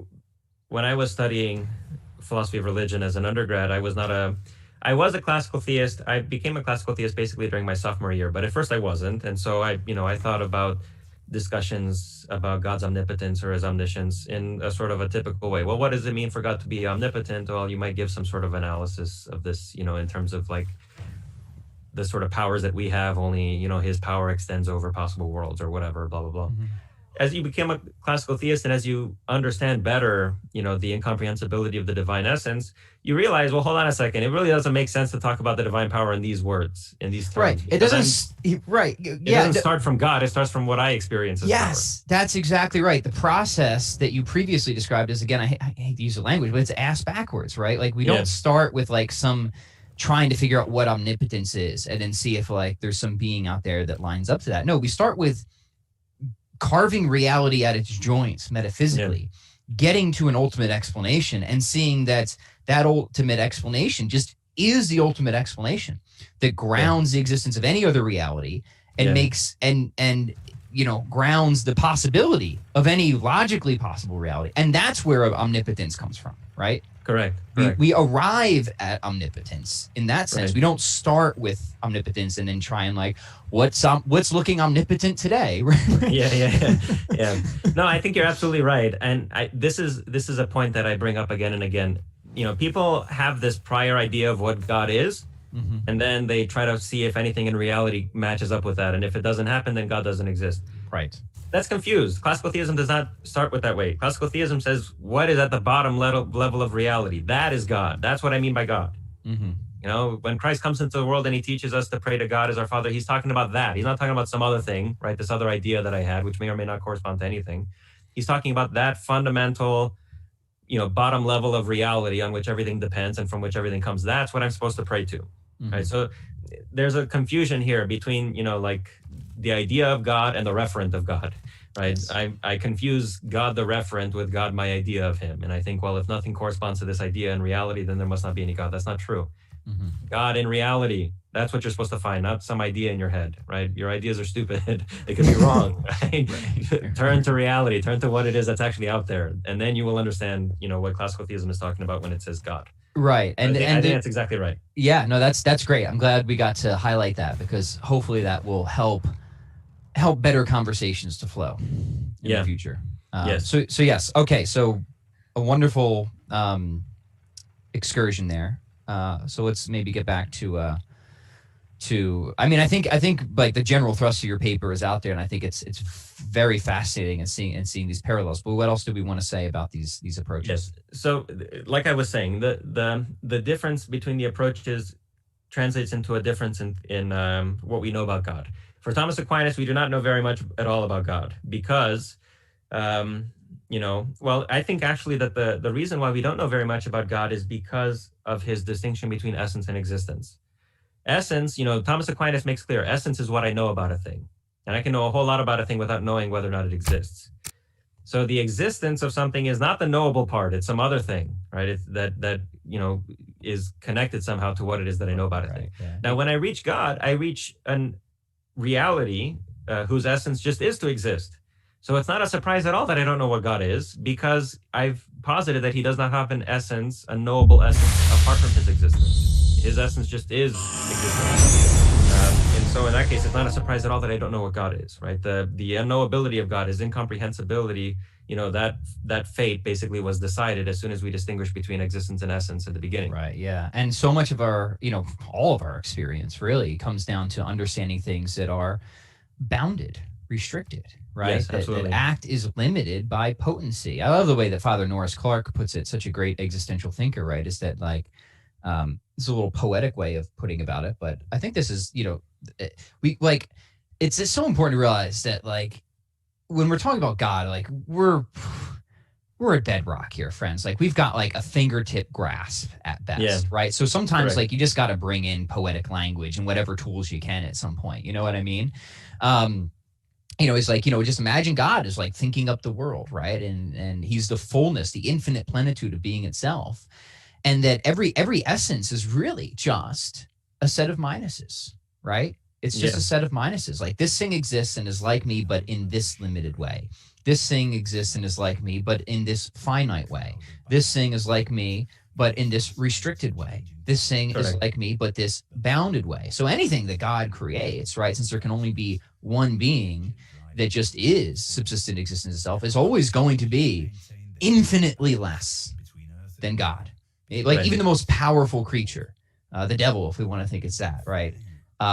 Always infinite, because it's bounded when God is unbounded, right? Right. And it's the bounded, it's the boundaries that we know, right? Exactly. And now we're saying we have to explode all the boundaries. We explode all the limits. And then what does that leave us with? Well, it leaves us with this, what you kind of call it, sounds kind of grim, but an apophatic darkness, right? Yeah. But I don't think it's inappropriate or wrong. It's just kind of the reality of the way of this method that we're using, right? Mm-hmm. Exactly. Do you agree with all that, by the way? Yeah, no, I think that's wonderful. And, this set of minuses, I think that's a wonderful turn of phrase. It's exactly right. The creature basically is, It's like, you have this wonderful painting of, let's say a Van Gogh or a Monet or whatever, and you take a very, very, very, very, like, 1,000 times zoomed in shot of like a part of the canvas. That's like the creature in comparison to God to some extent, right? That little tiny part of the canvas is just the smallest, most infinitesimal sliver of what that whole painting is. And it resembles a whole painting in this extremely, highly abstracted way. So also a creature is like one pixel, right, in this entire screen. That is maybe these are not the best analogies, but the idea is basically, as long as people realize that all these analogies eventually break down with God, I think that they can be just helpful, because we're trying, a lot of what this conversation, Stephen, to me is like, again, trying to shift the paradigm, right? Yes, trying correct. to get the scales to fall away in a sense, and to come out of the cave. So however we do it, through these analogies or poetic language or whatever, like different things kind of turn the lights on for different people. So I'm fine with imperfect. I mean, just by the nature of the analogies, they're always going to break down, but that doesn't mean they can't be useful, right? Yes, correct. So that's certainly where you end up with Thomas Aquinas. Now, what's interesting is that with Michel Henry, because his starting point is different, because his starting point is not, objective being beyond the intelligibility of an object, his starting point is life on the inside. And so he reaches a conclusion that we know what God is. I love that line that he quotes from Meister Eckhart, ein Gott wissender Mensch. The human being is a human being that knows God. How do you know what God is? Well, because you're, to some extent, exactly the same sort of thing, only limited. This life that I am, this living, experiencing subjectivity that experiences itself, that is what God is, only without limits. Mm-hmm. And furthermore, I am always aware of God. This life that I feel, which does not depend on me and which I find myself, in contact with without my willing it and without my being able to secure it for even a second, that is God. So I'm always in contact with God. This is what I think is so fascinating about Michel Henry's philosophy, is that it leads into a sort of apophatic light. It's apophatic because I can't say what that life is. I can just feel it. It's not something that I know through reason. It's not something that I know through, through my sense of sight or anything like that. It's this reality that I feel, which is always before me and on which I depend at every moment, which I can't describe in any other words except it's that which makes me alive. But I'm also immediately aware of it all the time. So that, I think, is the notable and really remarkable difference between Michel Henry and Thomas Aquinas. Their arguments are formally very similar, but Thomas Aquinas starts on the outside and he reaches a certain apophatic darkness where we don't know what God is. And for him, that translates into a need for special revelation, precisely because we don't know what God is, but we need to know God in order for our beatitude to be accomplished. Therefore, God comes into the world as Christ and reveals something more of himself. Mm-hmm. He makes himself accessible. For Michel Henry, I know what God is, and God, it's not even hard to prove the existence of God. I feel his existence all the time, right? It's that life that I feel, which makes me alive. So for Michel Henry, there is no need of a further revelation. Any revelation is just a matter of turning me back inward. And that's how he interprets scripture. That's how he interprets Christ's teaching, for example, to call no one your father, because you have one Father who is in heaven. Michel Henry says Christ teaches that we're the sons of God. How do we know this? Well, we look inside ourselves. I am a living thing that finds myself absolutely dependent on this life that I feel, right? That life is God, and me, this dependent aspect, that's what I am. I know what God is. I know that I'm a son of God because I'm a living thing that is being engendered, that is being born in this absolute life of God, and I can just look inside and find it and confirm what Christ says. Right. So this is another interesting difference between Michel Henry and Thomas Aquinas. For Thomas Aquinas, special revelation is needed because of the apophatic darkness. Because naturally we cannot know anything about God, we need special revelation to give us more.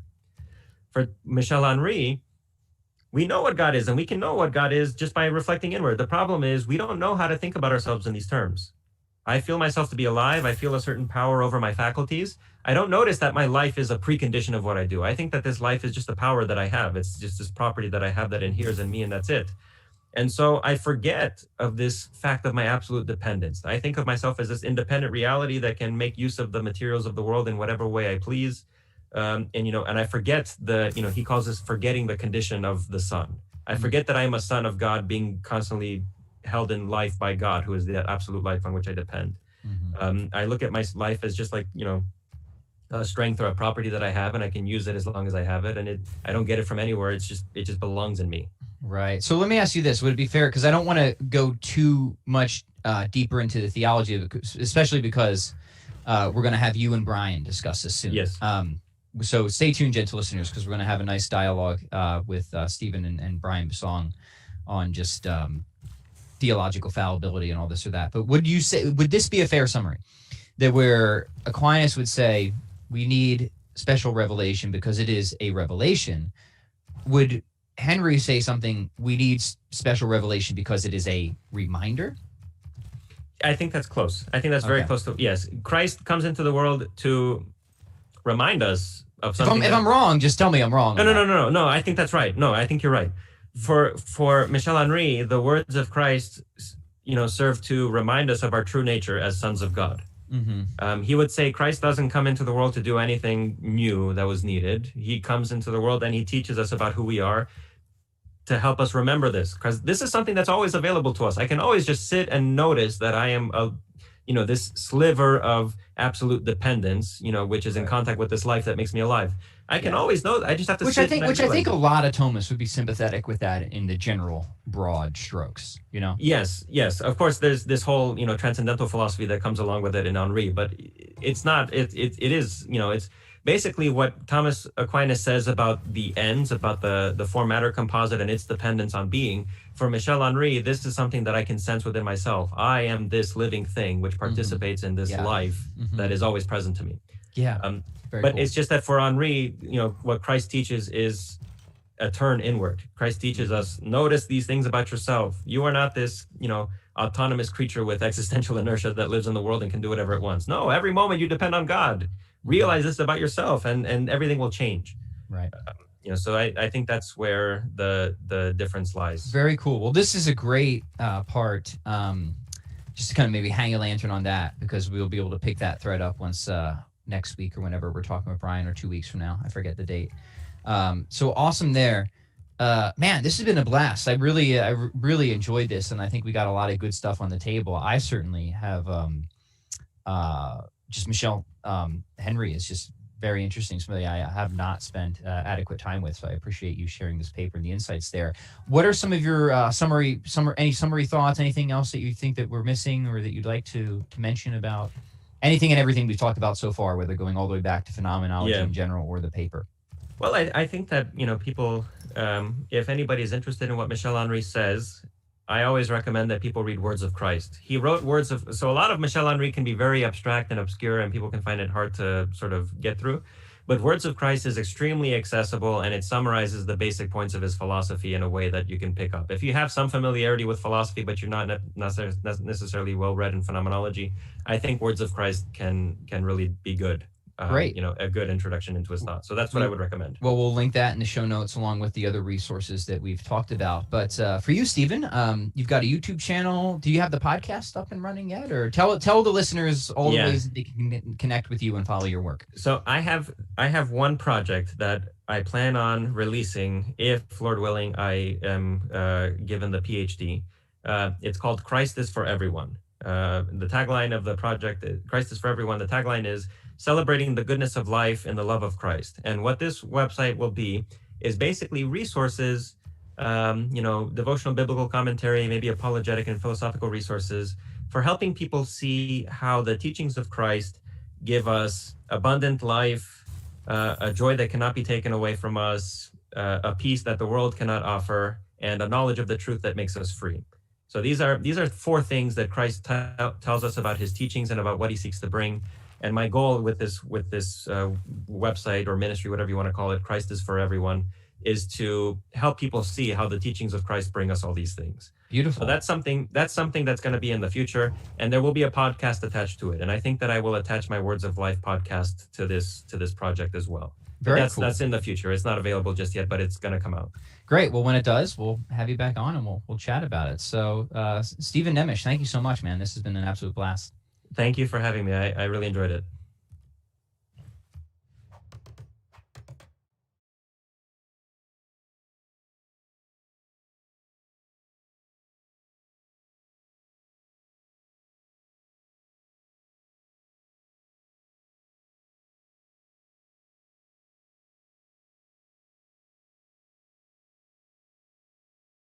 Hello, everybody. Welcome back to the Pat Flynn Show for another episode of Philosophy Friday.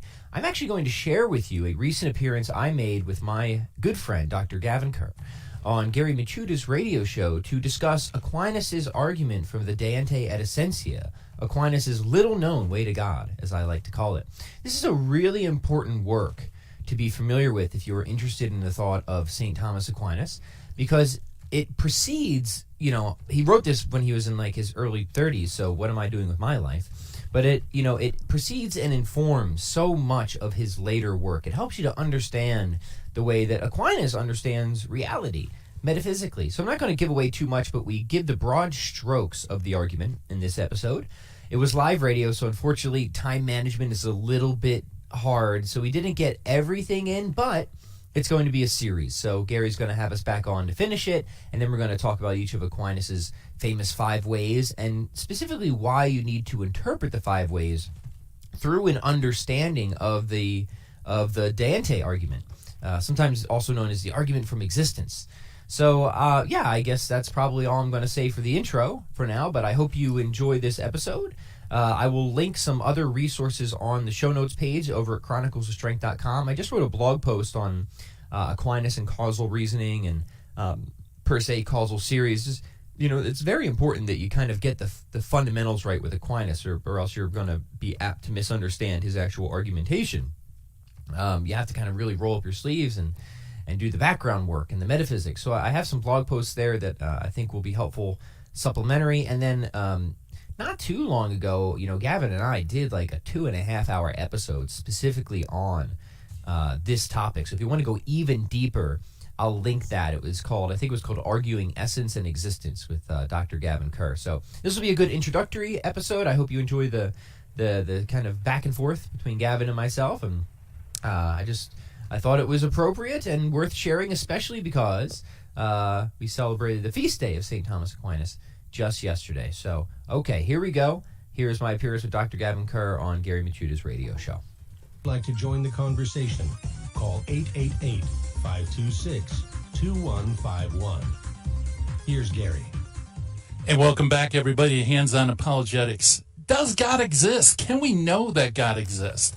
Well, St. Thomas Aquinas believed he could. In fact, he gave a number of ways in which you could learn about God's existence and his divine attributes. And we have here with us today 2 gentlemen that I think is going to be a very interesting discussion on this topic. First, we have Pat Flynn, our good friend. He covers everything on his channel, from fitness to mental health to business to writing, philosophy, theology. You can get tools to outperform, outsmart, outmaneuver the pack. He is a expoundant of the theory of generalism, a theory applicable to each and every one of us. And also, we have with us Dr. Gavin Kerr. Dr. Kerr teaches philosophy at St. Patrick's College, Maynooth, Ireland. He is a specialist in the thought of St. Thomas Aquinas, having published 2 books with Oxford University Press and numerous articles. He works more generally in the major branches of philosophy. He is married. He's a father of 3, his greatest achievement, and also a Third Order Dominican. And gentlemen, welcome to Hands-On Apologetics. Thank you. Thanks very much. Yes, it's Here, Gavin. yeah, you're a little low there, Pat. Can you hear us? I can hear you. Am I coming through okay? How's that sound? Yes. Okay, perfect now. All right. Hey, that was a lot easier than I thought it would be. Yeah, not too bad. And I think a roundtable discussion on this topic is just what we need. So thanks for having us on, Gary. Okay. Yes, thank you. Yeah, absolutely. Well, the honor is ours. Because you, Pat, you are the man when it comes to philosophical thought. You yourself being a convert from atheism. Maybe you can kind of start us off and explain what importance is there to St. Thomas Aquinas and arguments for God's existence? Yeah, sure, gladly. Well, I really have to give a significant nod to Gavin and thinkers in the Thomistic tradition, because it was precisely because of the general Thomistic project, metaphysically, which really just entails the existence of God, of trying to just understand reality, in its most basic structure. that gradually moved me out of skepticism and atheism to becoming a theist. And the beauty of Thomism, and as Gavin will expand here in just a couple minutes, is that it is so systematic and it's so unified. There's almost a ring of truth through the element of beauty to it that really struck me very profoundly. And I also have to give another nod to Gavin specifically, because his work greatly influenced me. As you mentioned in the introduction, he's got a number of academic books out on this topic, a number of peer-reviewed journals. So, whatever I have to say, it's mostly derivative of stuff that Gavin has already said. So that's my opening remark. Very good. Now, Dr. Kerr, what interested you? You wrote 2 books on Thomas Aquinas. I assume OUP would be Oxford University Press. What interested you in writing these books? Yeah, that was a bit of an accident, of history on my part. My doctoral work, it was on Aquinas, but it was on Aquinas and Immanuel Kant, and my interest was really on the theory of knowledge, mind and world. But I had always explored this argument from one of Aquinas' early works, the De Ente et Essentia, which he wrote in his early 30s, actually, as a bit of a textbook for his fellow Dominicans in Paris who couldn't understand metaphysics. He wrote this little work, which, several centuries later, we're still reading today, in his early 30s. I'm in my late 30s now, so, it just cuts me up. But I was always interested in this, and there was a demonstration of God's existence in it, which really resonated with me. And I thought it was so much easier to understand than the traditional 5 ways of his later Summa Theologiae. So I wrote an article on it, and the article got published. And then I thought, I should maybe try to write a book on this. And then a couple of years later, I wrote a book and sent it off, not thinking anything would happen. And Brian Davies read it for me, and he thought that I should submit it to OUP, and he connected me with an editor there, and it got published with Oxford University Press, and people seemed to like it, and so I kept writing on this sort of stuff, and here we are today. Myself personally, I've always kind of, from a young age, just wanted to become a saint, and I've always just been in love with God and Christ and all the rest. I never had, a sort of a reversion or a big conversion or anything like that, just your normal boring cradle Catholic. So the exploration of, philosophical theology and the thought of Thomas Aquinas was just a deepening of that desire, to get close to God. So I suppose that the main interest comes out of that desire to become a saint, to get to know more and more of the God that I've fallen in love with. Yeah, absolutely. Yeah, Pat, one of these days, I'd love to have both of you on, and I'd love to talk about the relationship between the will and the intellect, and how growing in holiness, feeds the intellect, and how the intellect can feed holiness. But we'll table that for now, because we have a lot on the table. So you mentioned De Entia, right? Which, by the way, is not part of the 5 ways in the Summa Theologica, the 5 ways of Aquinas. Was that written before or after the Summa? So the Summa was written towards the end of St. Thomas's life, around about the mid 1260s. Thomas wrote the De Ente et Essentia when he was in his early 30s. So you're talking almost a decade before he even started writing the Summa. He wrote the De Ente et Essentia, and he wrote this proof for God's existence into it. The 5 ways, they come much later in his career, towards the end of his career. Now, saying that, the proof of God from the De Ente et Essentia, it pops up throughout Aquinas' works here and there, and the metaphysical thinking behind it informs a lot of his thinking on God. And it's my personal opinion that the 5 ways of the later Summa kind of reinterpret and reimagine the argument from the De Ente. So, but it's one of the earliest arguments for God that you'll get in Aquinas' thinking. Yeah, very good. Now, Pat, now I know that particular argument is, I think, one of your favorites. I don't know, I never asked you that question, but it seems like you really gravitate to the De Entia argument. Yeah, that's right. The argument from the De Ente, and I'm with Gavin here, and in fact, I guess a bit of early news, but it seems like we might be writing a book on this very subject. And what we'll be arguing is that this is a good argument. It can be defended. It works, but that it also provides a way to interpret and give the best presentation of the five ways. And by best presentation, we mean not just the strongest, not just presentations that work and really are sound arguments, but I think we would both say that are also most true to what Aquinas' intentions were in general metaphysical project. So, I very doubtfully we're going to get through the five ways in just this episode, but maybe, Gary, if your listeners don't get sick of listening to us, we could do a series, and we could maybe start by getting the de ente argument kind of on the table in this episode, and then show how it ties into each of the five ways in subsequent conversations. Yeah, that sounds like a lot of fun. Okay, so how do you want to approach this, Pat? Do you want to lay it out, or Doctor, do you want to? How do you want to do this? Well, since Gavin, I'm going to make him do most of the heavy lifting here because I'm such a gentleman. Maybe I'll kind of give the brief overview, and then we'll just let Gavin start putting some meat on the bones. How does that sound? Sounds good. Good to me. Yeah. Right, so, yeah. So the argument is, it really is. It's a causal argument, right? So there's a number of kind of steps we have to take in this argument. We have to argue for a certain type of causal series, which is a per se causal series. Then we have to argue that the existence of things, the very existence of things, is itself a causal property that is susceptible to this causal series. Now, what's interesting about this type of causal series, a per se causal series, and I think it's probably worth spending some time on this first, is that Aquinas wants to say that given the nature of this type of causal series, it must involve a primary member that has the power to really give or lend the causal property in question to the other members of the series, right? So I'll give an example here to make it a little bit more concrete. So if you have a causal series that is X, Y, Z, and we would say that it's a per se or essentially ordered causal series if in producing the effect Z, Y has to borrow the power from X to do so. So to make it even more concrete, I'll give a more specific example.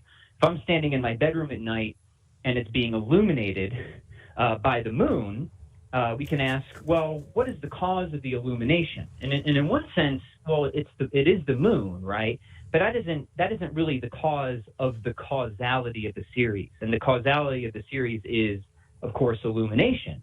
So what we're getting at is, okay, the moon is sort of an intermediary or instrumental cause, but it's not ultimately responsible for the causal property of illumination. It's not ultimately responsible for the effect of my bedroom being illuminated, primarily because the moon, in virtue of what it is, its nature, doesn't have the power to produce light. It only has the power at most to reflect light. So it's borrowing, if you will, or receiving light from that which is the primary member of the series, the sun, and it's passing it on to my bedroom, and that would be the effect. So we're trying to identify a causal property.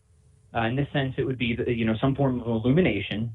We can see that there's an intermediary there that doesn't have its nature doesn't have the ability to produce the causal property in question, and because of that, we have to trace back to something that does, that has the sort of nature that it has the ability inherent to itself to produce the causal property in question. If there wasn't that primary member, then that specific causal property wouldn't be in the series to begin with. So if there wasn't a sun, my bedroom wouldn't be illuminated. And here's the key, this will kick in later, it doesn't matter how many moons you have, right? So if you have one moon or two moons or even an infinite number of moons, because moons don't have the power to produce light in virtue of what they are, if you don't have something that does have that power, then the whole series collapses, right? In the same sense that if the sun suddenly extinguished itself or something extinguished it, that the sort of causal property of illumination would drop out of the series entirely.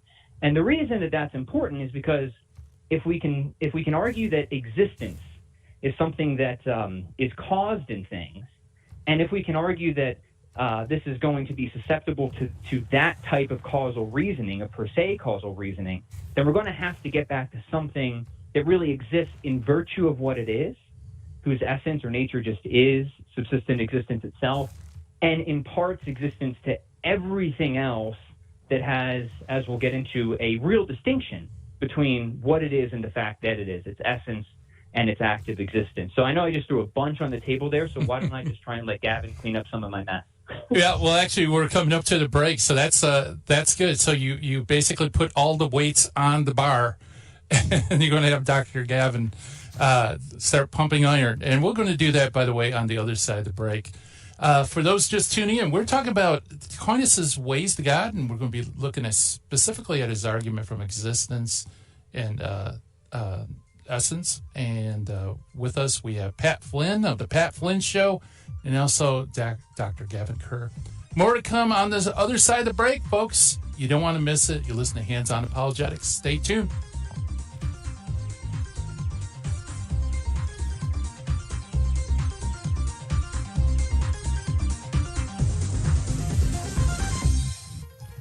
This is Jesse Romero.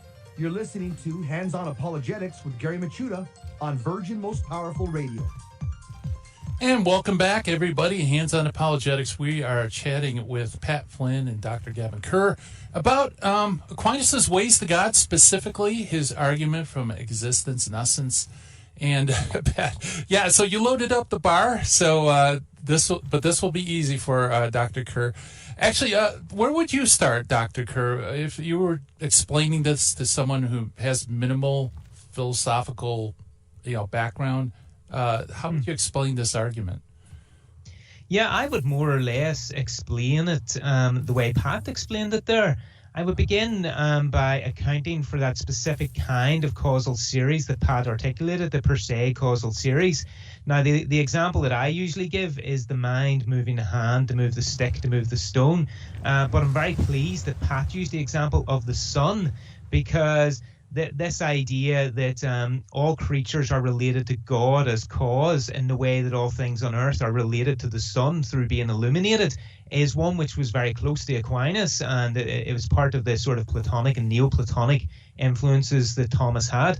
And it's also just a very kind of, picturesque way of thinking of things that a lot of people can really grasp very, very quickly and very easily. So it's quite useful. So I'm very pleased that Pat used that example, but it would be more or less in the same way that Pat approached it would be the way I approached it. So would you like me to kind of flesh it out and talk a wee bit more about it? Yeah, well, I mean, ultimately, it comes down to the distinction between existence and essence. And yes. Is existence one of those things that could be passed on like sunlight, passed on to the moon to the bedroom? Yeah. This is it. So, I mean, Thomas in the De Ente, in chapter 4 of the De Ente, he makes this famous distinction between essence. So we see things all around us, and they have what are called essences. It's what it is to be, or in Thomas's technical language, a quiddity, a whatness. So I'm a human, I'm a rational animal. My cat is a feline animal. My dog is a canine animal. Lots of different things have essences. But just because you have an essence doesn't mean you exist, because, Pegasus doesn't exist. Unicorns don't exist. Gandalf doesn't exist. Okay, so, and we can talk about the essence of those things. Lord of the Rings fans can say what Gandalf is. He's, one of the Maiar, the Grey Wizard, came into the West to, and all the rest, everything, all the Tolkien fans know what that's about. So we can talk about the essences of things which don't exist, and we can also talk about the essences of things which do exist. So essence and existence aren't distinct for Thomas, and he offers some very technical arguments for that.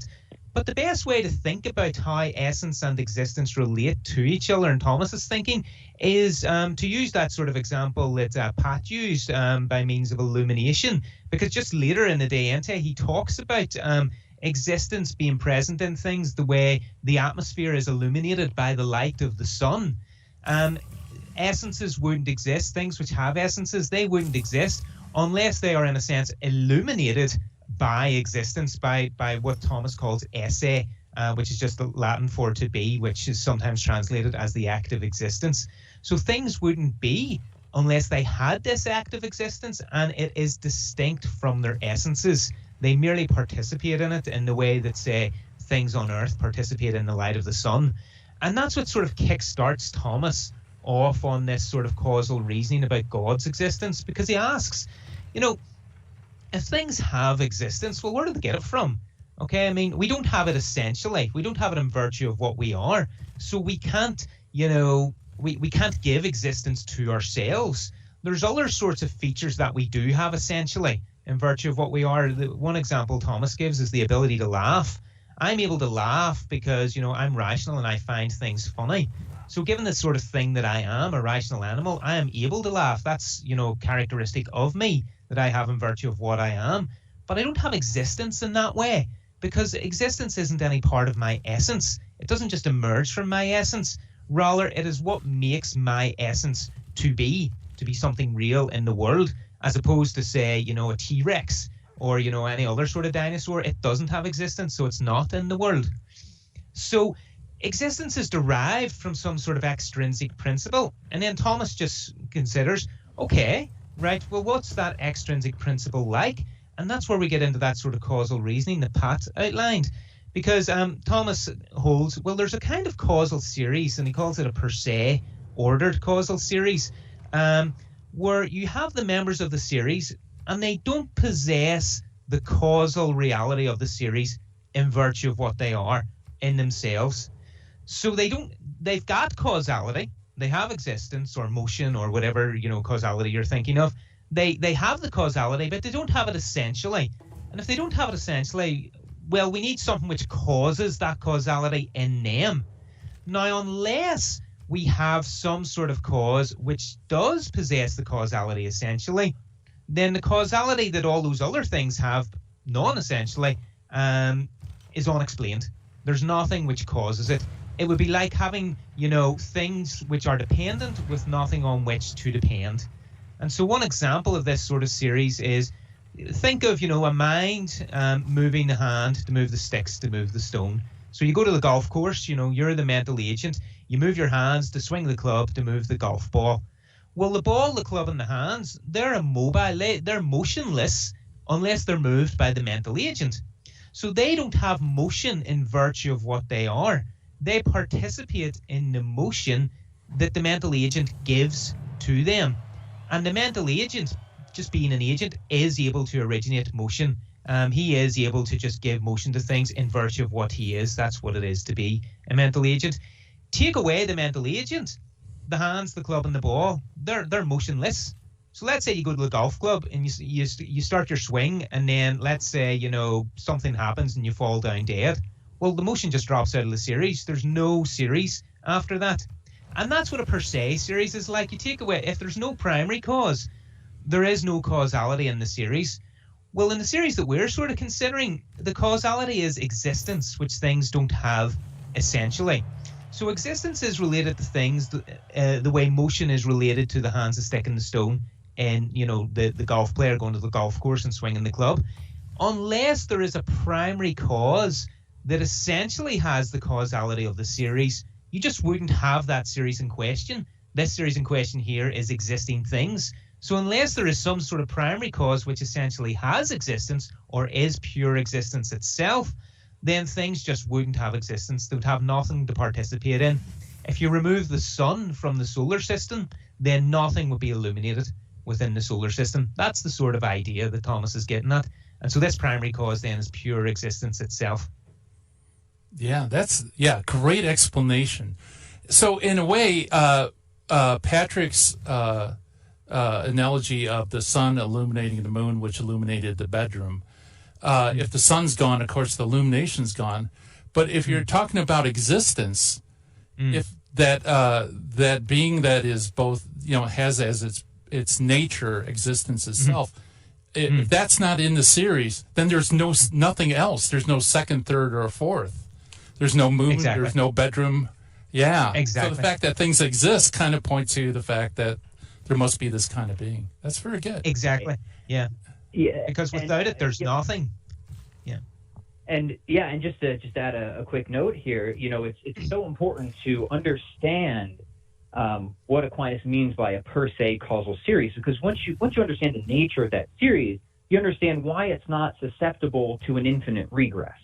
Right, because if you want to just go back to the sun, moon, bedroom example, like I said before, it doesn't matter how many moons you put in there. In fact, you could have an infinite number of moons. Like let's just grant that, but you still would not have explained the causal property under consideration.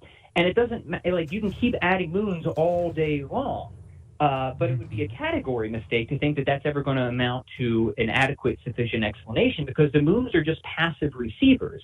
And you can't just add up more passive receivers and somehow give a giver, if that makes sense, any more than you could add up a number of white tiles and get a purple floor. It's a construction problem that in principle can't be solved unless you get to something that is qualitatively different, a primary member that has that causal power in virtue of what it is and can donate it or impart it to the other members of the series, if that makes sense.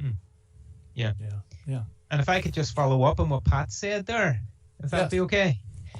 This brings up the really interesting issue, which not a lot of people are aware of, but in the Middle Ages, there was a real philosophical and theological discussion on whether or not creation could be eternal. That is, did creation have to have a beginning? Now, it's de fide Catholic doctrine, Lateran 4, that we believe that there was a beginning to creation. But the interesting theological point is, okay, there was in fact a beginning to creation, but does there need to be? Just because something is created, does it have to have a beginning? Now, St. Bonaventure, St. Thomas's contemporary, said, well, anything that is created does have to have a beginning. But St. Thomas's position was really interesting. St. Thomas held that whilst anything that has a beginning certainly has a cause, that doesn't mean that whatever doesn't have a beginning is without a cause.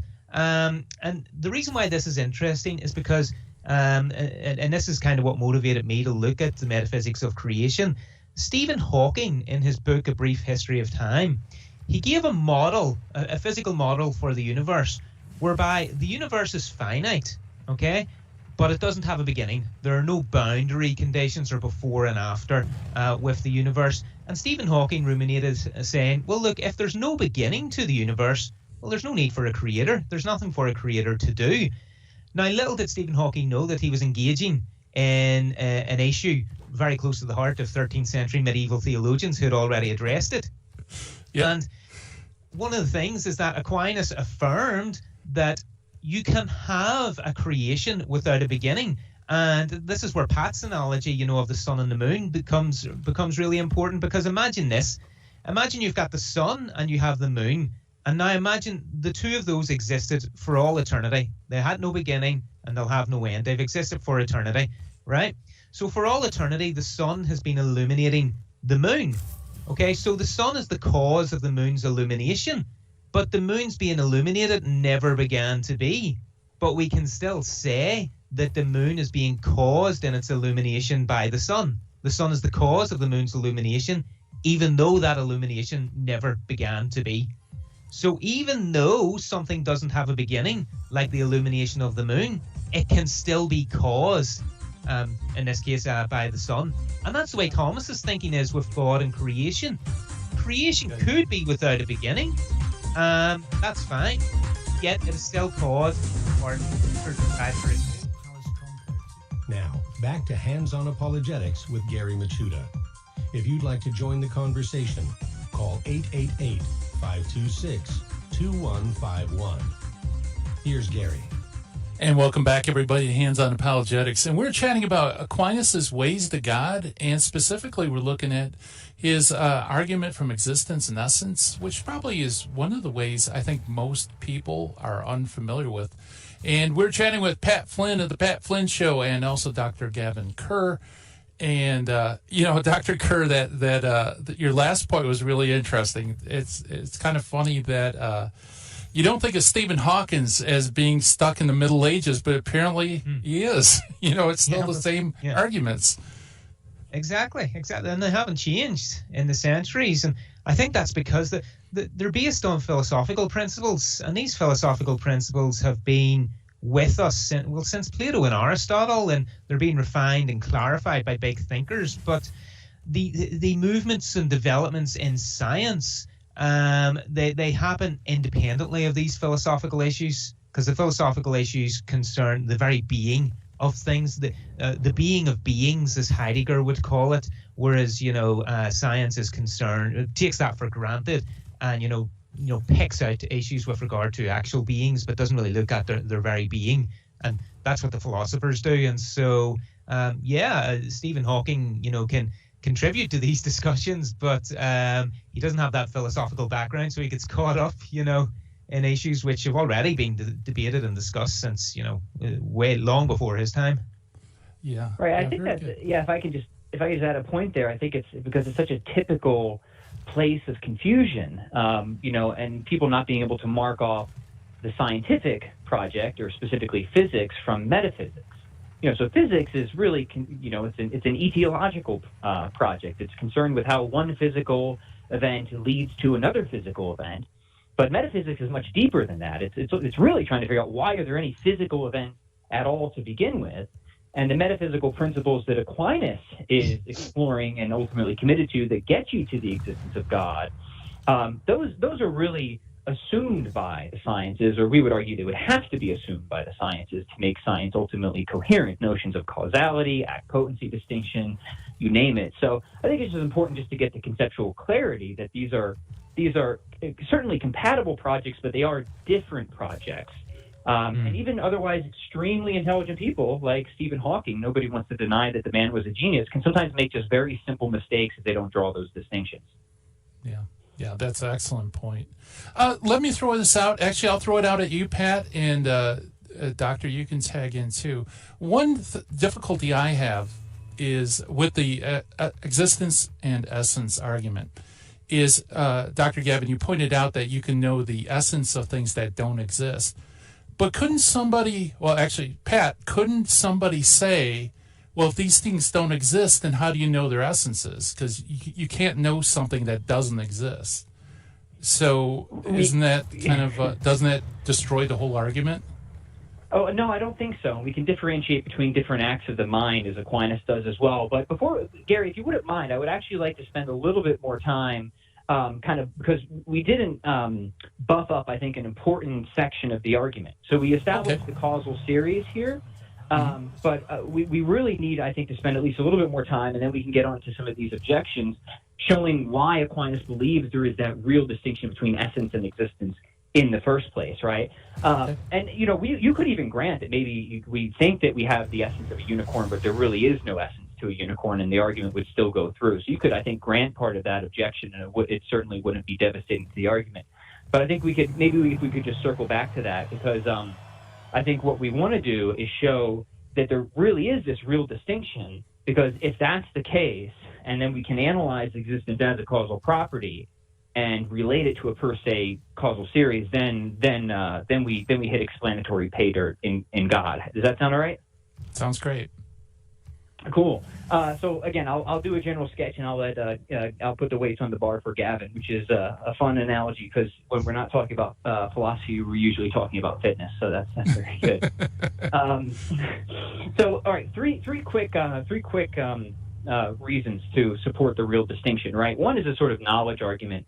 And Gary, this is what you're hinting at, right? Like, it seems like, well, let's do this. Like, we can imagine some overly sheltered person who's lived in a cave their whole life. They've never gone out and experienced the world, and we describe to them the essence of a unicorn, assuming that there is a such thing as unicorn essence, a pterodactyl, and a lion, right? And we can ask them, okay, now given the essential description of these creatures, which one exists now, which one has never existed, and which one did exist but is currently extinct? And immediately most people are going to realize that you wouldn't be able to know, right, just from their essential description. You would have to go out and have a look. Now, one quick objection to this is maybe it's a little too quick because we don't have a full grasp of something's essence, right? And if we did, then maybe we would know whether it's included in reality or not. And I would just say a few quick things here, and then I'll kick it over to Gavin. The first is that there's certain relevant differences that we can kind of put on the table, right? Is if I judge, for example, that a lion is a type of cat, but I don't know anything else about it, I have an incomplete grasp of the lion, but I haven't misconceived what the lion is. Now, if on the other hand I think a lion is a type of fish, I have misconceived what the lion is. It's not just an incomplete grasp, but I've really misconceived the essence of a lion in some deep fundamental way. However, if I say that a lion doesn't exist, I haven't really got anything wrong about its essence, or so it seems, right? Especially since lions very well could go extinct. I mean, they could just be wiped out of existence, and I wouldn't still have misconceived what a lion is. Furthermore, if I know something about the lion's essence, that it's a type of cat, then I know something about any lion that has existed, exists now, or will exist in the future. But just because I know that a lion exists right now, that doesn't mean that I know that lions have always existed or will exist in the future, which shows there's something very much different, relevantly different, about a lion's active existence that seems to make it really distinct from what it is. So that's sometimes called the knowledge argument, but maybe we'll kick it over to Gavin to get some of his further thoughts on that. Okay. Yeah. So thank you, Pat. That was a really good presentation of that. If I may address, sort of Gary's point about how can you know the essence of a thing which doesn't exist? How can you even say the essence of a thing which doesn't exist? If it doesn't exist, surely it's nothing. And how does it have an essence? Because we talk about the essence of a unicorn or a phoenix or whatever, and say, show me the unicorn or show me the phoenix or whatever like that.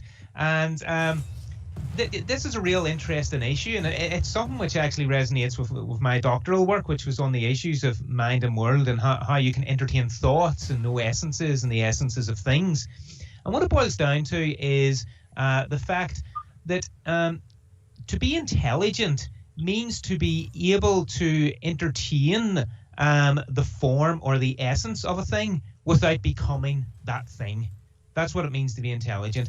So let's say, if I have the thought of a chair or a door or a house or something like that, I possess the form or the essence of that chair, door, or house without actually becoming a chair or a door or a house. This is called intentionality.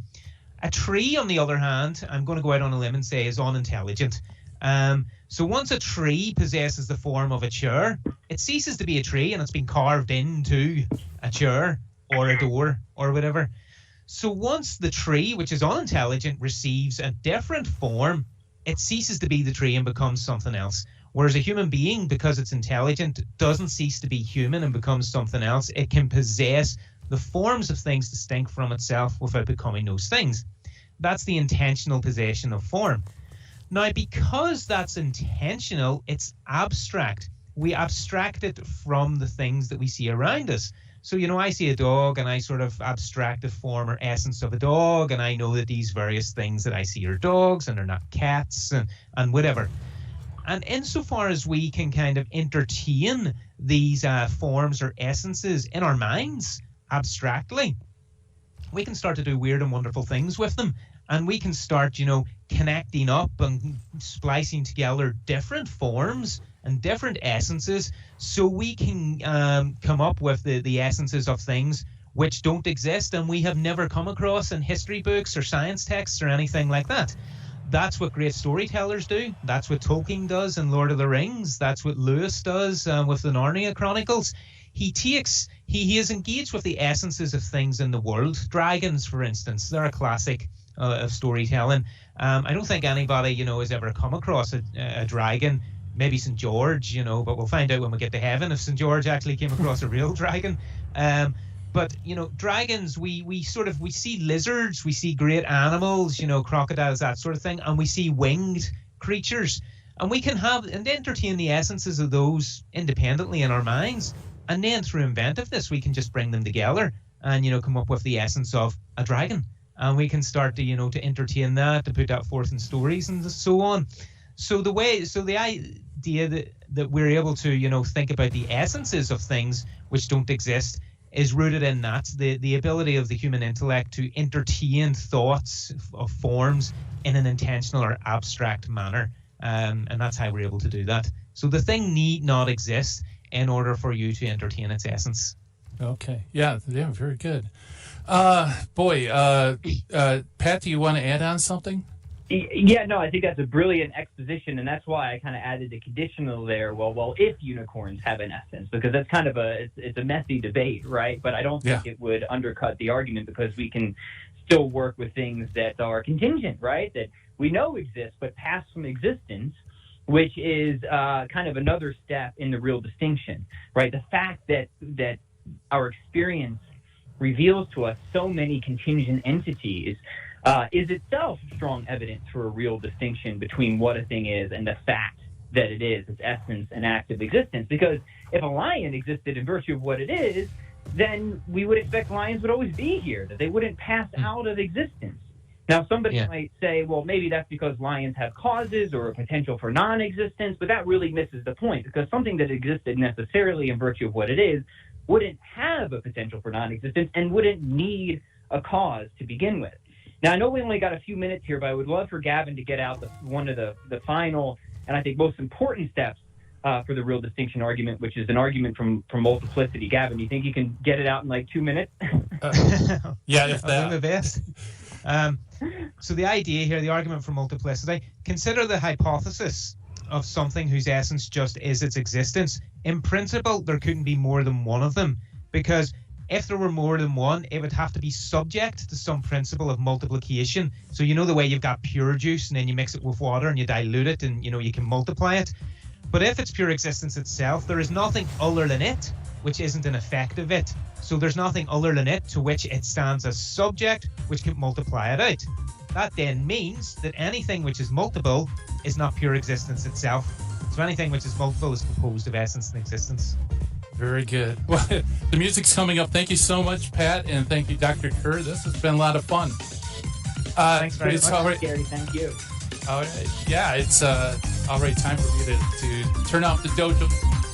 Thank you, everybody, for listening in. Coming up next, Terry and Jesse show High Impact Athlete Talk from Men. Thank you for listening. Bye-bye.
Petra is a brilliant...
everyone, for another episode of Polypath's Paradigm, where you're going to read a little bit of scripture and offer some reflections and commentary. I am joined once again by my great friend here, Eric Robinson.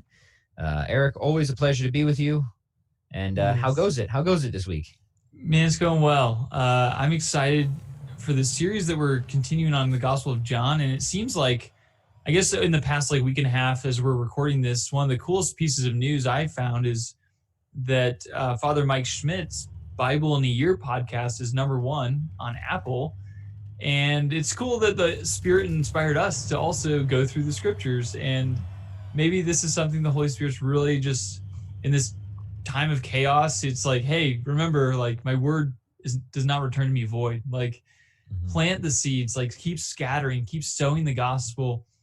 And so I'm definitely excited about this one, especially because we're covering John chapter 6, which, as a Catholic, it's wow, probably one of the premier texts of a Catholic that we can look to for the Eucharist and to also show Christ's divinity, which is exciting. So right on. I'm excited. Well, yeah, no. So I haven't had much time to check out Father Mike Schmidt's podcast yet, but that's in the queue. But that is so cool. He's always got good content. He's always got stuff that's worth listening to. So yeah, you're right. That's very cool. That's very inspiring. Hey, I know we're going to have a ton to say about this, so maybe we should just dive right in. What do you think? Yes. All right. So yeah, let's say a Hail Mary, and then we'll finish with Our Father at the end after we read, and then we'll just start. By the way, gentle listeners, we're still practicing our Latin very slowly. So we'll get to doing the prayers in Latin here eventually. Be patient with us. Maybe hold us accountable at some point, but we'll do our best here. In the name of the Father, and the Son, and the Holy Spirit. Amen. Hail Mary, full of grace, the Lord is with thee. Blessed art thou among women, and blessed is the fruit of thy womb, Jesus. Holy Mary, Mother of God, pray for us sinners now and at the hour of our death. Amen. Amen. In the name of the Father, and the Son, and the Holy Spirit. Amen. Okay, so we are reading the Holy Gospel according to St. John. We are John chapter 6. So clear my throat, and here we go. Got a lot to get through today. After this, Jesus went to the other side of the Sea of Galilee, which is the Sea of Tiberias, and a multitude followed him because they saw the signs which he did on those who were diseased. Jesus went up into the hills and there sat down with the disciples. Now the Passover, the feast of the Jews, was at hand. Lifting up his eyes then, and seeing that a multitude was accompanying him, Jesus said to Philip, "How are we to buy bread so that these people may eat?" This he said to test him, for he himself knew what he would do. Philip answered him, 200 denarii would not buy enough bread for each of them to get a little. One of his disciples, Andrew, Simon Peter's brother, said to him, "There is a lad here who has 5 barley loaves and 2 fish. But what are they among so many?" Jesus said, "Make the people sit down." Now there was much grass in the place, so the men sat down, in number around 5,000. Jesus then took the loaves, and when he had given thanks, he distributed them to those who were seated. So also the fish, as much as they wanted. And when they had eaten their fill, he told the disciples, "Gather up the fragments left over, that nothing may be lost." So they gathered them up and filled 12 baskets with fragments from the 5 barley loaves left by those who had eaten. When the people saw the sign which he had done, they said, "This is indeed the prophet who is to come to the world." Perceiving then that they were about to come and take him by force to make him king, Jesus withdrew again to the hills by himself. When evening came, his disciples went down to the sea, got into a boat, and started across the sea to Capernaum. It was now dark, and Jesus had not yet come to them. The sea rose because a strong wind was blowing. When they had rowed about 3 or 4 miles, they saw Jesus walking on the sea and drawing near to the boat. They were frightened, but he said to them, "It is I, do not be afraid." Then they were glad to take him into the boat, and immediately the boat was at the land to which they were going. On the next day, the people who remained on the other side of the sea saw that there had been only one boat there, and that Jesus had not entered the boat with his disciples, but that his disciples had gone alone. However, boats from Tiberias came near the place where they ate the bread after the Lord had given thanks. So when the people saw that Jesus was not there, nor his disciples, they themselves got into the boats and went to Capernaum seeking Jesus. When they found him on the other side of the sea, they said to him, Rabbi, when did you come here? Jesus answered them, Truly, truly, I say to you, you seek me not because you saw signs, but because you ate your fill of the loaves. Do not labor for the food which perishes, but for the food which endures to eternal life, which the Son of Man will give to you. For on him has God the Father set his seal. Then they said to him, What must we do to be doing the works of God? Jesus answered them, This is the work of God, that you believe in him who he has sent. So they said to him, Then what sign do you do that we may see and believe you? What work do you perform? Our fathers ate the manna in the wilderness, as it is written, He gave them bread from heaven to eat. Jesus then said to them, Truly, truly, I say to you, it was not Moses who gave you the bread from heaven. My Father gives you the true bread from heaven. For the bread of God is that which comes down from heaven and gives life to the world. They said to him, Lord, give us this bread always. So Jesus said to them, I am the bread of life. He who comes to me shall not hunger, and he who believes in me shall never thirst. But I said to you that you have seen me and yet do not believe. All that the Father gives me will come to me, and him who comes to me I will not cast out. For I have come down from heaven, not to do my own will, but the will of him who sent me. And this is the will of him who sent me, that I should lose nothing of all that he has given me, but raise it up at the last day. For this is the will of my Father, that everyone who sees the Son and believes in him should have eternal life, and I will raise him up at the last day. The Jews then murmured at him, because he said, I am the bread which came down from heaven. They said, Is not this Jesus, the son of Joseph, whose father and mother we know? How does he now say, I have come down from heaven? Jesus answered them, Do not murmur among yourselves. No one can come to me unless the Father who sent me draws him, and I will raise him up at the last day. It is written in the prophets, and they shall all be taught by God. Everyone who has heard and learned from the Father comes to me. Not that anyone who has seen the Father except him who is from God. He has seen the Father.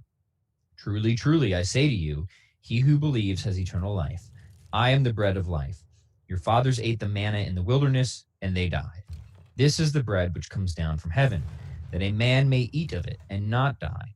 I am the living bread which comes down from heaven. If anyone eats of this bread, he will live forever. And the bread which I shall give for the life of the world is my flesh. The Jews then disputed among themselves, saying, How can this man give us his flesh to eat? So Jesus said to them, Truly, truly, I say to you, unless you eat the flesh of the Son of Man and drink his blood, you have no life in you. He who eats my flesh and drinks my blood has eternal life, and I will raise him up at the last day. For my flesh is food indeed, and my blood is drink indeed. He who eats my flesh and drinks my blood abides in me, and I in him. As the living Father sent me, and I live because of the Father, so who eats me will live because of me. This is the bread which came down from heaven, and not such as the fathers ate and died. He who eats this bread will live forever. This he said in the synagogue as he taught in Capernaum. Many of his disciples, when they heard this, said, This is a hard saying. Who can listen to it? But Jesus, knowing in himself that his disciples murmured at it, said to them, Do you take offense at this? Then what if you were to see the Son of Man ascending where he was before? It is the Spirit that gives life. The flesh is of no avail. The words that I have spoken to you are spirit and life. But there are some of you that do not believe. For Jesus knew from the first who those were that did not believe and who it was that would betray him. And he said, This is why I told you that no one can come to me unless it is granted him by the Father. After this, many of his disciples drew back and no longer walked with him. Jesus said to the 12, Will you also go away? Simon Peter answered him, Lord, to whom shall we go? You have the words of eternal life. And we have believed and have come to know that you are the Holy One of God. Jesus answered them, Did I not choose you, the 12, and one of you is a devil? He spoke of Judas, the son of Simon Iscariot, for he, one of the 12, was to betray him. Gospel of the Lord. Praise to you, Lord Jesus Christ. Wow. Okay. All right. I mean, so much. Yes. Much there, Eric. Where do we want to begin? Well, I think it's important to just highlight some of the expectations the crowds are having of this Jesus character from Nazareth. They're expecting, and they even declare it in verse 14, when the people saw the sign which he had done, the multiplication of the loaves and fishes, they said, "This is indeed the prophet who is to come into the world." They were basically looking for a new Moses. In Deuteronomy, Moses even predicted there would be a prophet someday. And so the key, though, is that he's not just a prophet. Yes, he's a prophet, but he's more than a prophet. So the first thing is the feeding of the 5,000, which demonstrates that this new prophet would also, like Moses of old, give them bread in the wilderness, this new manna. And they think it's just bread. But through typology, right, we learn that the Old Testament things that happen are prefigurations for their New Testament fulfillments.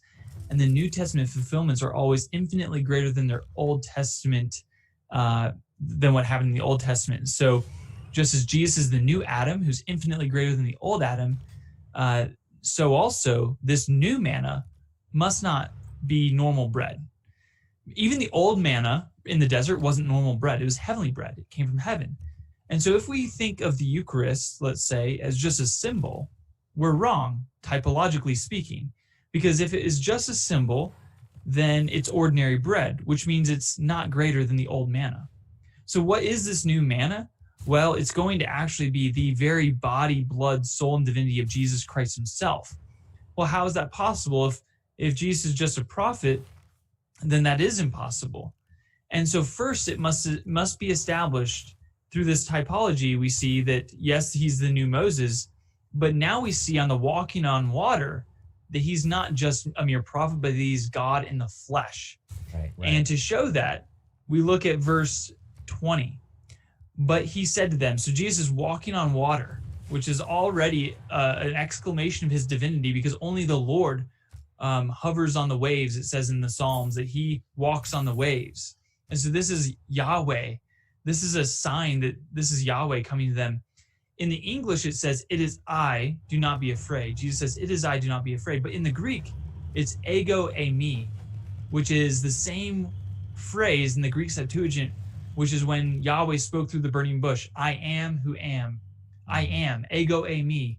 And so that's ego when eimi, I get a little frustrated with the English translation. Sometimes Yes. you really lose that, right? And so this is what Jesus is saying.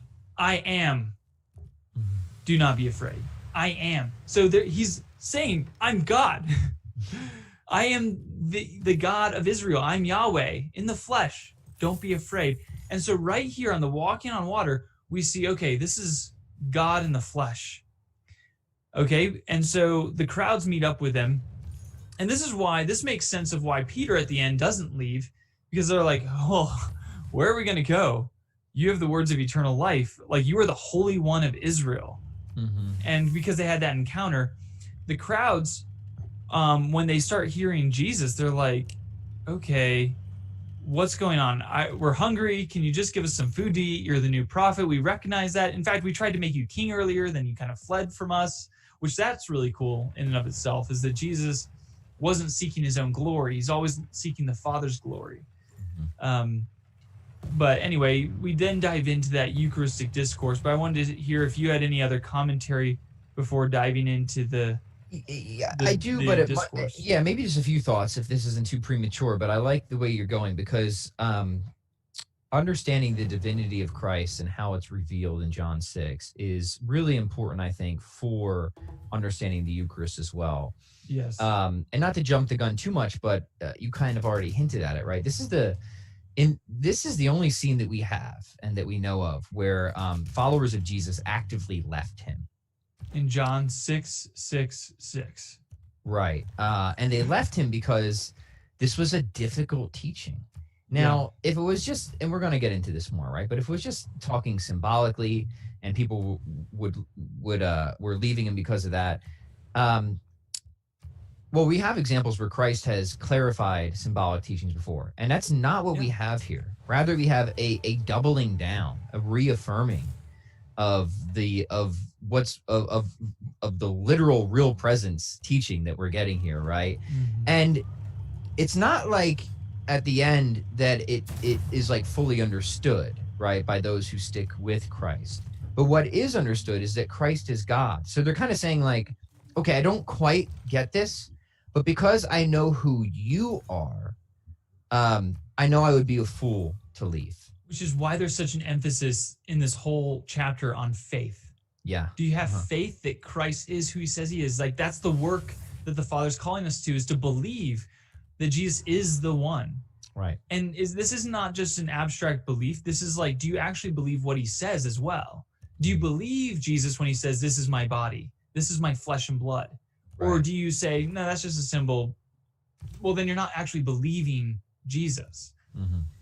And that's a critical thing, right? Because there's a lot of mysteries, not just in faith, but in the world. But if you got the fundamentals, you don't need to be perturbed by mysteries, because you can say, okay, I don't get exactly how this works, but I get who said it, and given who said it, I can trust that it works, or that it is true, even if I don't understand all the details about it.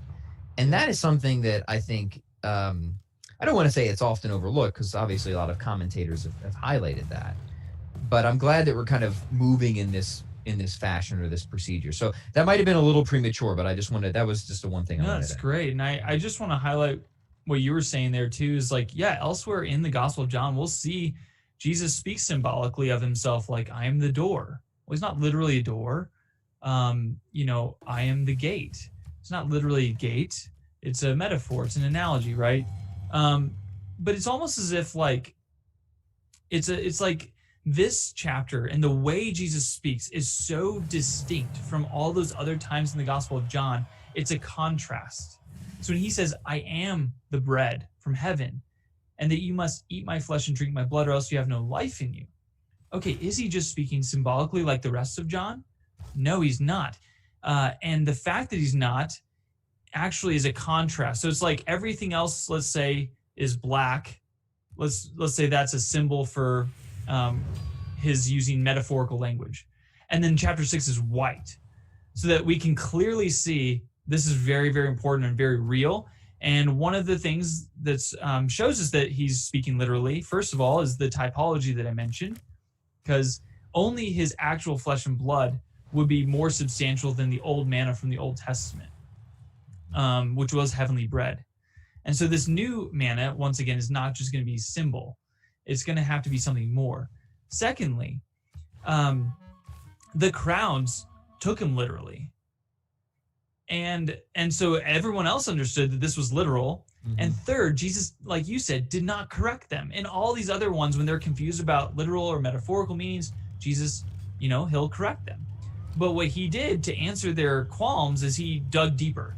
And we see this fourthly, this is the fourth proof, is that in verse 54, Jesus says, in verse 53, truly, truly, I say to you, unless you eat the flesh of the Son of Man and drink his blood, you have no life in you.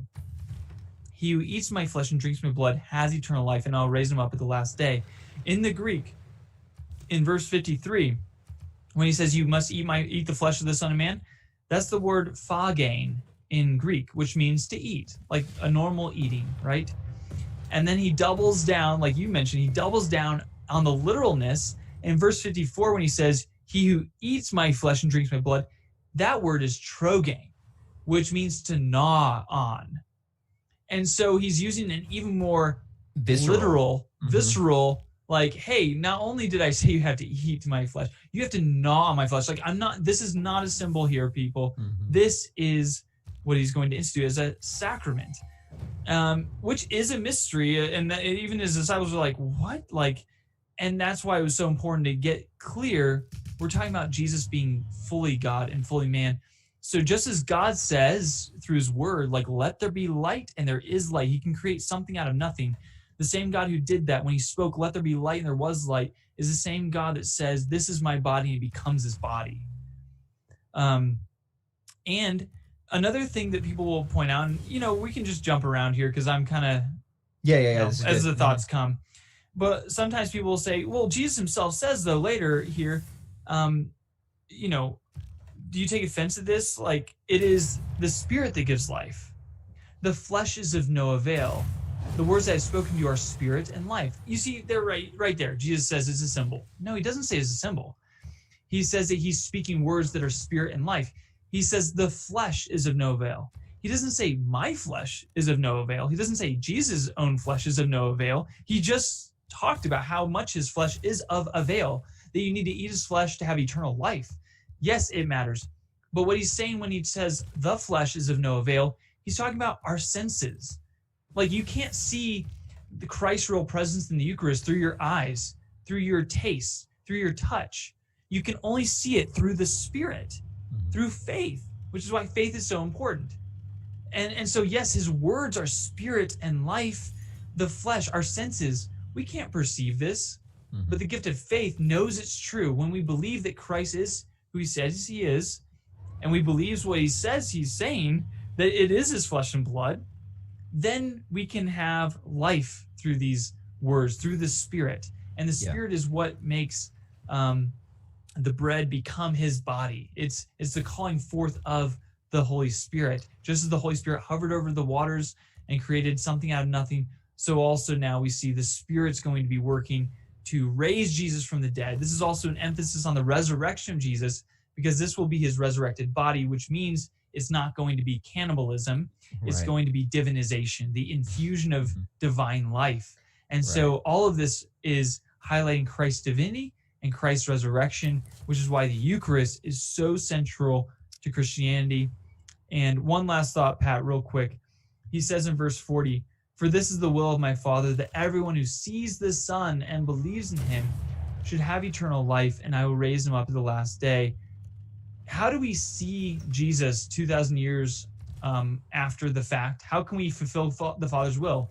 Well, we see Jesus through the lens of faith, through the Spirit. We see Jesus in the Eucharist, and then we believe in him. And so, or we believe and then we see it, you know, but that's the thing, is that this is so key because it's making present his actual life. And this is why it is so hard for modern man to understand this, is because Pope Benedict XVI points out, is like the main trouble modern man has with these things is that this chapter 6 assumes that God is not only real, but he interacts with us currently, presently. He is present. And modern man shoves against that. It'd be nice if it was just a symbol. We could kind of forget about God a little bit, or forget the fact that he's actually in our midst. But the Eucharist is saying, no, he's still here. He's in our midst. Yeah, well, you nailed pretty much all the parts I wanted to talk about. Again, that spirit doesn't mean symbolic. You know, spirit in this context means really more real than anything, right? Right. Sometimes you hear the charge of cannibalism, but that's why Christ talks about the Son of Man ascending. You know, we're talking about Christ resurrected. Christ is alive. He's alive, and we're being incorporated into his body, right, by participation in his church and the sacraments. So there's some major relevant differences here. And then the other thing, just to comment on your comments, well, you know what, there's so much else here that, and there's also so much else that's not even in this particular, in John 6 is relevant too. Like, again, I'll recommend Brant Petre's book, Jesus and the Jewish Roots of the Eucharist. It's such a fantastic book, and he talks about more of those typological links of, you know, we actually hear the Passover feast in John 6. We have to remember the Passover feast involved, you know, not only the sacrifice of an unblemished lamb, but you had to really, as part of the Passover feast, you had to eat the lamb. You had to eat the sacrifice. Well, Christ is a sacrificial lamb, the ultimate sacrificial lamb that reconciles us to God, right? So there's that sort of beautiful, but also somewhat kind of jarring consistency there, right? That we literally eat the flesh of the Lamb of God, right? To be incorporated into his body. And again, I want to emphasize, nobody's saying that this is like an easy thing to wrap your mind around, but that's exactly Christ's point, right? But there's certain kind of principles we're working from, right? That the God is a subsistent good. He isn't going to deceive us. He isn't going to lie to us, right? And if this is what God really taught, then we would be fools to reject it, right? We'd be fools to be like those who left Christ over this. And what we're being shown of who the model is is Peter. And this line has always meant so much to me, not just in this circumstance, but in so many other challenges in life. Lord, to whom else shall we go? I mean, this is it, right? there's nothing else, right? There's nothing else that's gonna do it. And that's a line that's always just resonated with me personally. Whatever other challenges I might be facing personally, spiritually, the sufferings in the world, is like, where else? Where else am I gonna go? Like, this is it. It's there just is no other alternative as far as I'm concerned, right? Yes. This is how we become incorporated into the life of God. And that doesn't mean there aren't challenges. I think specifically so much of what we're supposed to learn here is that in spite of challenges, we can and should continue to trust in the goodness and the truth of God. And then it's okay if we don't fully understand something. In fact, we shouldn't expect to fully understand things that are just so far beyond our comprehension. But just because, again, we don't understand how something works doesn't mean we can't understand that it works, given who is telling us that it does. So I just wanted to reflect on that. We also see some great sort of primacy of grace, right? That's, where's the passage? Of whoever is drawn to the Father is drawn because of the Father's initiative, of God's initiative, right? So we have the utter primacy of grace here. Now we would hold that we can resist that grace, right? That we can impede interior grace, at least cooperative grace, not operative grace. But God makes the first initiative always. God is the one who's there drawing us into this intimate friendship and union with Him. So I just wanted to highlight that. We see that in John 6. I mean, there's just so much here. We see the typology of again, the divine power over water. So not just, the sort of explicit pronouncement of Christ, but there's always that typology of, again, the divine power over water. God's, we see it in Genesis, we see it in the parting of the Red Sea. We see Christ walking on the water, right? So it's in the action too, not just the verbal communication, which I think is always just so cool. So I don't know, I'm just kind of like throwing a bunch of darts out there of just things that strike me. But I mean, it's so rich, John chapter 6. But for me, Eric, I mean, this was really huge, especially when I'll be frank. I think when you read this passage as I did, who's somebody kind of like outside of Christianity, I always saw it as like, clearly he's not talking symbolically here. Like, it always just seemed on the face that the sort of Protestant symbolic reading just didn't seem to cohere with just a common sense reading of this, right? But then when I went back and I studied the church, the earliest Christians in church history, and just saw how unyielding and how universal the commitment was to the Eucharist and the real presence and the talking of the altar being at the center of worship. But what is an altar for? Well, it's for sacrifice, right? That really struck me, and it realized that, okay, whatever God's church is, it's a sacramental church. And whatever's going to be at the center of that, it's going to be the Eucharist, and that's where the Catholic Church, stands out in a hugely obvious respect, right? Yes, I'm so thankful you point out the connection with Passover, because that's how this chapter begins. Now the Passover, the Feast of the Jews was at hand, and so this was all in the context of Passover, which you mentioned is, and we saw at the beginning of John, where John the Baptist declares, "Behold the Lamb of God who takes away the sins of the world." So right away in the Gospel of John, we see Jesus as the new lamb. And the old lamb, like the Israelites, once again, they had to slaughter the pure, unblemished lamb, put the blood on the doorposts, and then the angel of death passed over them while they partook of the lamb. They ate the lamb. And in the same way, like Jesus is saying in this passage, he's basically saying, like, not only am I the bread of life, but by saying we must eat his flesh and drink his blood, he's the new Lamb of God. He's the new Passover, so that when we partake of his body and blood, the angel of death passes over us, which is why he can make the claim that if you eat his flesh and drink his blood, you will have life. You'll have eternal life. And so that's very helpful to keep in mind. In the Old Testament, it's very offensive to eat the blood of animals. In fact, you were not permitted to. And Brant Petrie does a great job of pointing this out in his book. And the reason is because the blood is the life of something. And when you share in the blood of something, you share in their life. And so if you were to eat the blood of an animal, that's you as a human being who's more than an animal. You're a rational animal. You're spiritual and material. That would be you lowering yourself down to the animal level if you partook of the blood of an animal. That was kind of their perspective, right? So when Jesus is saying, you need to drink my blood, eat my flesh and drink my blood, this is why this is so significant. It was offensive to the Jews, but it's offensive also because he's claiming now to want to share his blood with us so that when we partake of his blood, we are now sharing who he is. So that's why knowing Christ's divinity is so important. That's why this is an exclamation on divinization, the process of becoming like God, of becoming formed into the image and likeness of Christ, which is the whole point of our lives, is to be formed into this mold of the Son. And we are adopted children of God. And so we get to share in God's very own divine life, which is why Peter in 2 Peter will say that you are to become partakers of the divine nature. When we share in his blood, we're now sharing in his life. And his life is divine. And that is the dignity of us. This is why angels are longing to look at the grace we receive. And this grace is that we get to share in divine life in a way that's totally different than angels, in a way that's very much more intimate, you could say.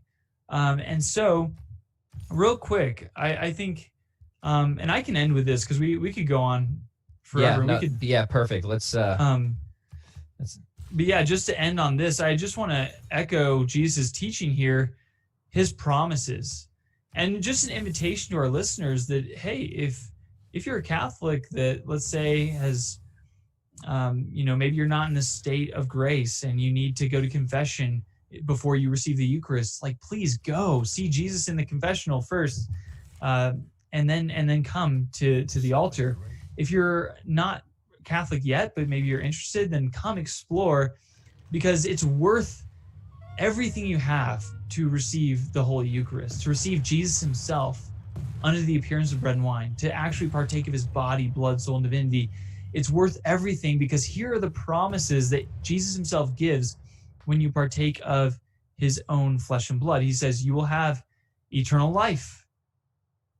It is life to the world. You will never hunger or thirst. You will not be cast out. You will have the resurrection.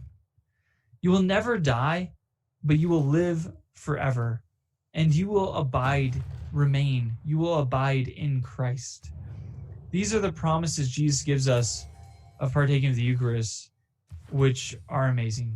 It's a pretty sweet deal. Yeah, it's amazing. So praise God, and I'm just so thankful, and I pray that the Lord opens all of our eyes to understand these deep mysteries even more. And like you say, and like Peter said, where are we going to go? He has the words of eternal life. We believe that he's divine, and he has the authority and the ability to do these things. And the dignity that he gives us is that we are able to. And so I pray that the Father would draw everyone who's listening to the Son, and so that you too can partake of the body, blood, soul, and divinity of Jesus Christ. Yeah. Amen, brother. Let's close in prayer, shall we? Yes. In the name of the Father, and the Son, and the Holy Spirit. Amen. Our Father, who art in heaven, hallowed be thy name. Thy kingdom come, thy will be done, on earth as it is in heaven. Give us this day our daily bread, and forgive us our trespasses as we forgive those who trespass against us.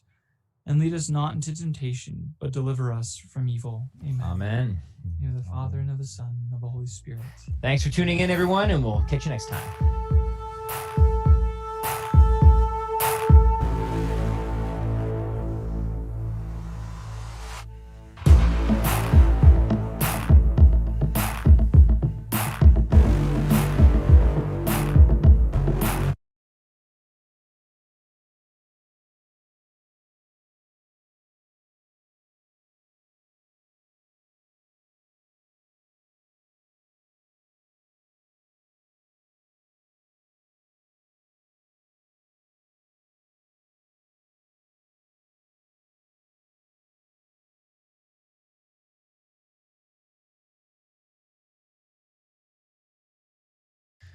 Everybody, welcome back to the Pat Flynn Show. We are joined once again by Professor Peter Koch, my good old friend now. I think we've been friends long enough. I can call you my old friend at this point. Cross the threshold, yeah.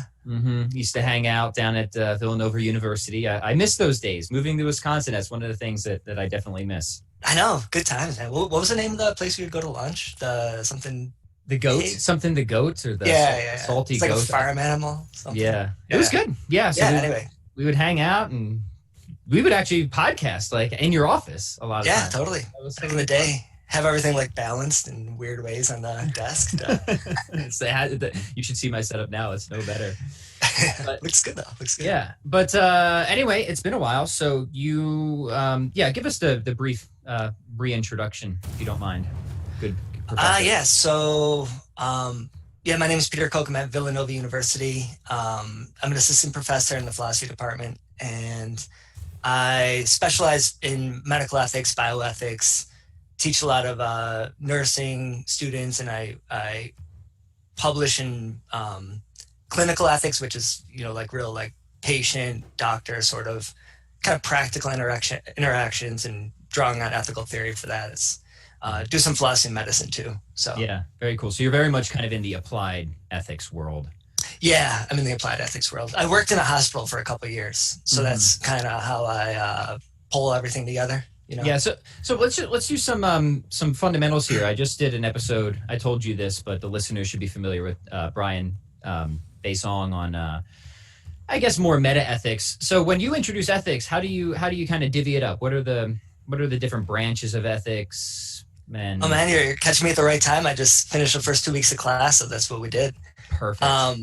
I do arguments, just so people know, because like people get a little stressed when they get into an ethics class. I don't know if stress is a word, but like there's this sort of a bias that people tend to have about ethics, where it's like, oh well, it's everyone's opinion. You do you, and what does it mean, to like, how could one opinion be better than another? Well, if you had my former ethics professor, the relativist, you're still traumatized from this. I will never let this go. Any conversation I have with an ethicist, this story gets told. I just told it again to Brian. Yeah. I will not repeat it now, but I couldn't help but insert that. Peter was the first person that I started complaining to. I'm like, you won't believe this professor. I showed you the syllabus too, remember? Yeah. I think you called me from the hallway outside the classroom. You like left to go to the bathroom, then called me. Yeah, so I do arguments first, because the nice thing about arguments is that you actually have better and worse arguments. Mm-hmm. And so, for example, both of us can agree that murder is wrong, but you could have really poor reasoning for why murder is wrong, but I have good reasoning for why murder is wrong, or vice versa. And so we can actually make a lot of progress in that way, just by arguments alone. So I think that's super important. I always teach that first couple classes. Then I do meta-ethics, just talk about like, what would it even mean for something to be right or wrong? Like, what are right-making things? Does it depend on culture? Is it relativism? Is it some form of objectivism? Or is what is right and wrong? Is it true at all times, among all like rational agents, or whatever you want to call it? Mm-hmm. So I kind of plow through the meta-ethics stuff, because you kind of have to, Yeah. Mm-hmm. But at least get it all out there. So, and it's cool because like, when students come in and they take an ethics class, they ask these questions right away, like how do we know, like there's this problem, like how do we know what's right or wrong? Mm-hmm, mm-hmm. And like, who's to say what's right or wrong? Or what if somebody just insists? And so we talk about basically what it means to prove something in ethics, as opposed to prove something in like, prove that there are 5,000 leaves on that tree, very different kinds of proof. Mm-hmm. And then I give them, usually talk about 3 different kind of approaches to answering the question, what is right or wrong, or what makes someone good or bad. Mm-hmm. These being duty-based, abiding by the moral law because it's the moral law with no further, reason, so to speak. That's deontology. Yeah. And then consequence-based, the rightness or wrongness of an act depends on the consequences it produces. Right. And then I do virtue ethics, which is more focus, rather than focus on the act, focuses on traits of a person, habits. And I find that's like virtue ethics is cool because it's like, it's pretty flexible, which has its ups and downs, but it kind of resonates with a lot of kind of like, I don't like to say self-help, but like, it does. You know what I mean? It does. So like self-improvement, but you know what I mean? Because like, look, it's like this whole stoicism fad. You have these kind of like popular level stoic books, which simultaneously I like and also drive me mad. But they do talk about the virtues, and they're immensely popular.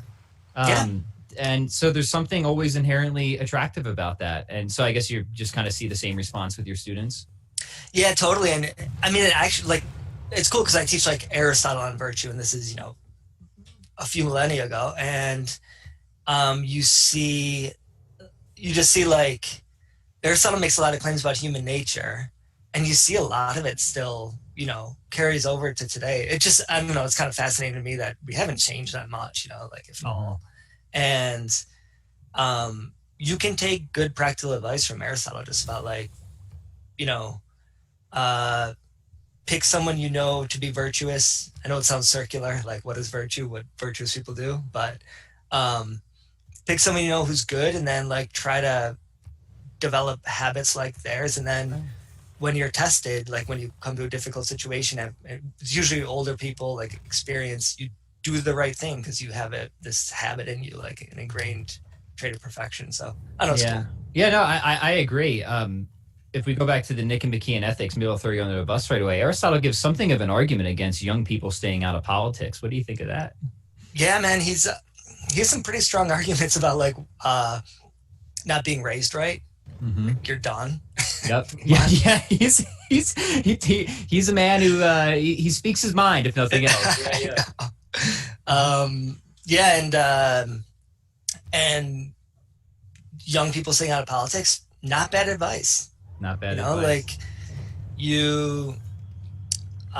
there's something to be said for what he calls phronesis, like practical wisdom. And it's just something you develop over time. Kids, no children, no youths can be perfectly virtuous because they haven't developed this sort of like meta thing, which is like just knowing kind of what to do and how to read situations and having the experience that life gives you. Yeah, just prudence. Just prudence, yeah. It's just it's irreplaceable, and you can't just take a course on it, Yeah. You just gotta live it. So okay, this is really helpful. This is cool. So then do you go into natural law at all?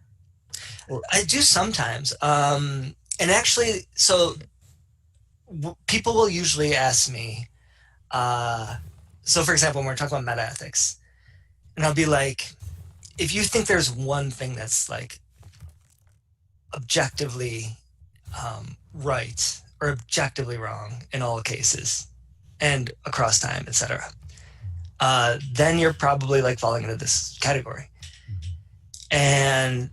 But then people are like, well, it seems like we should have some sensitivity to the particulars of cultures, like these practices.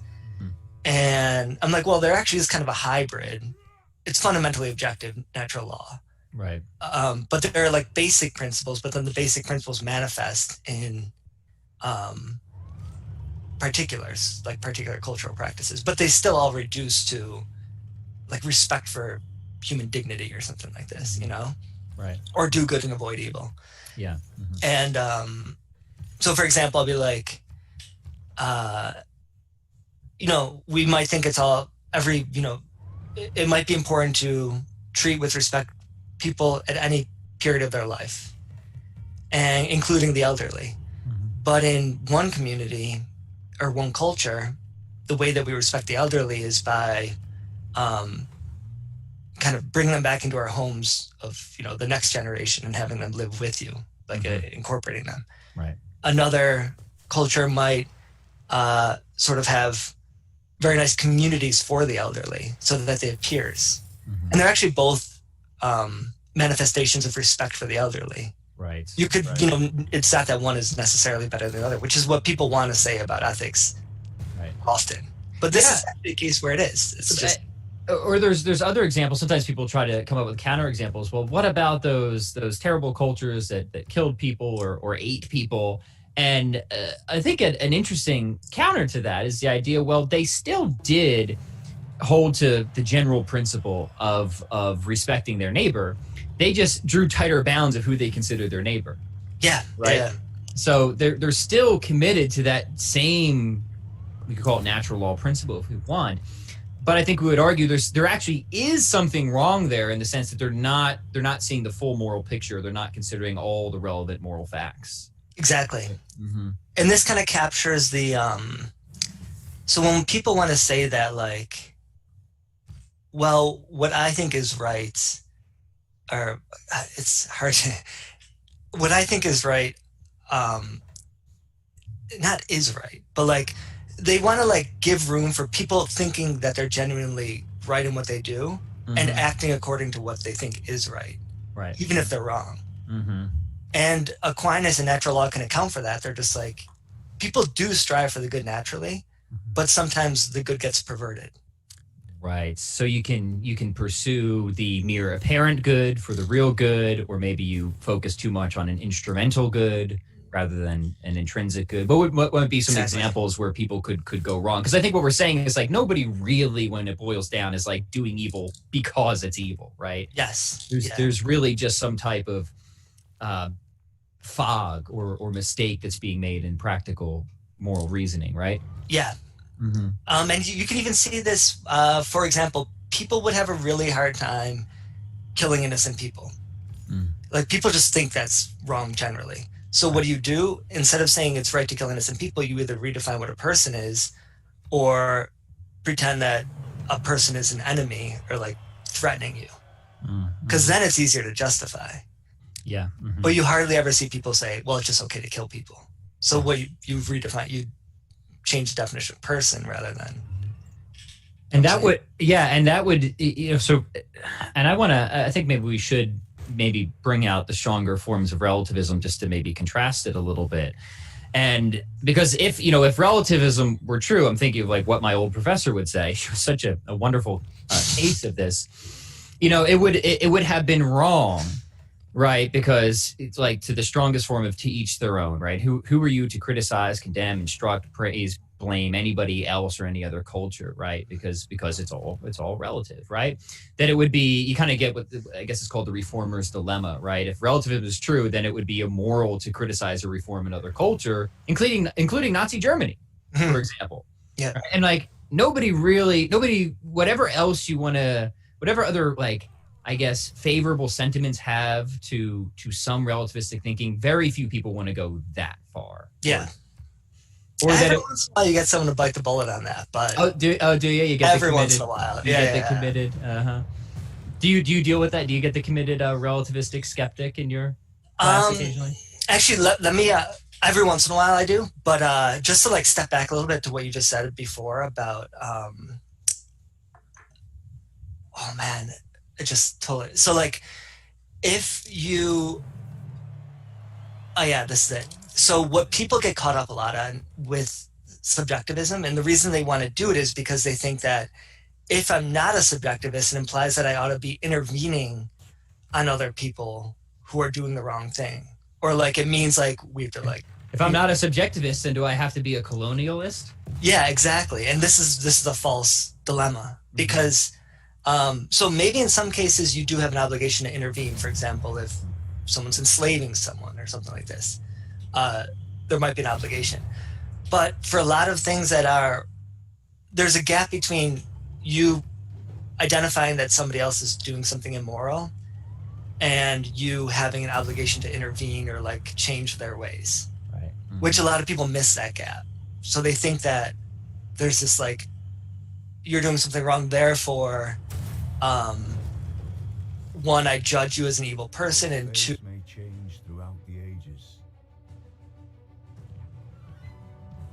history is written from the hand of the victor.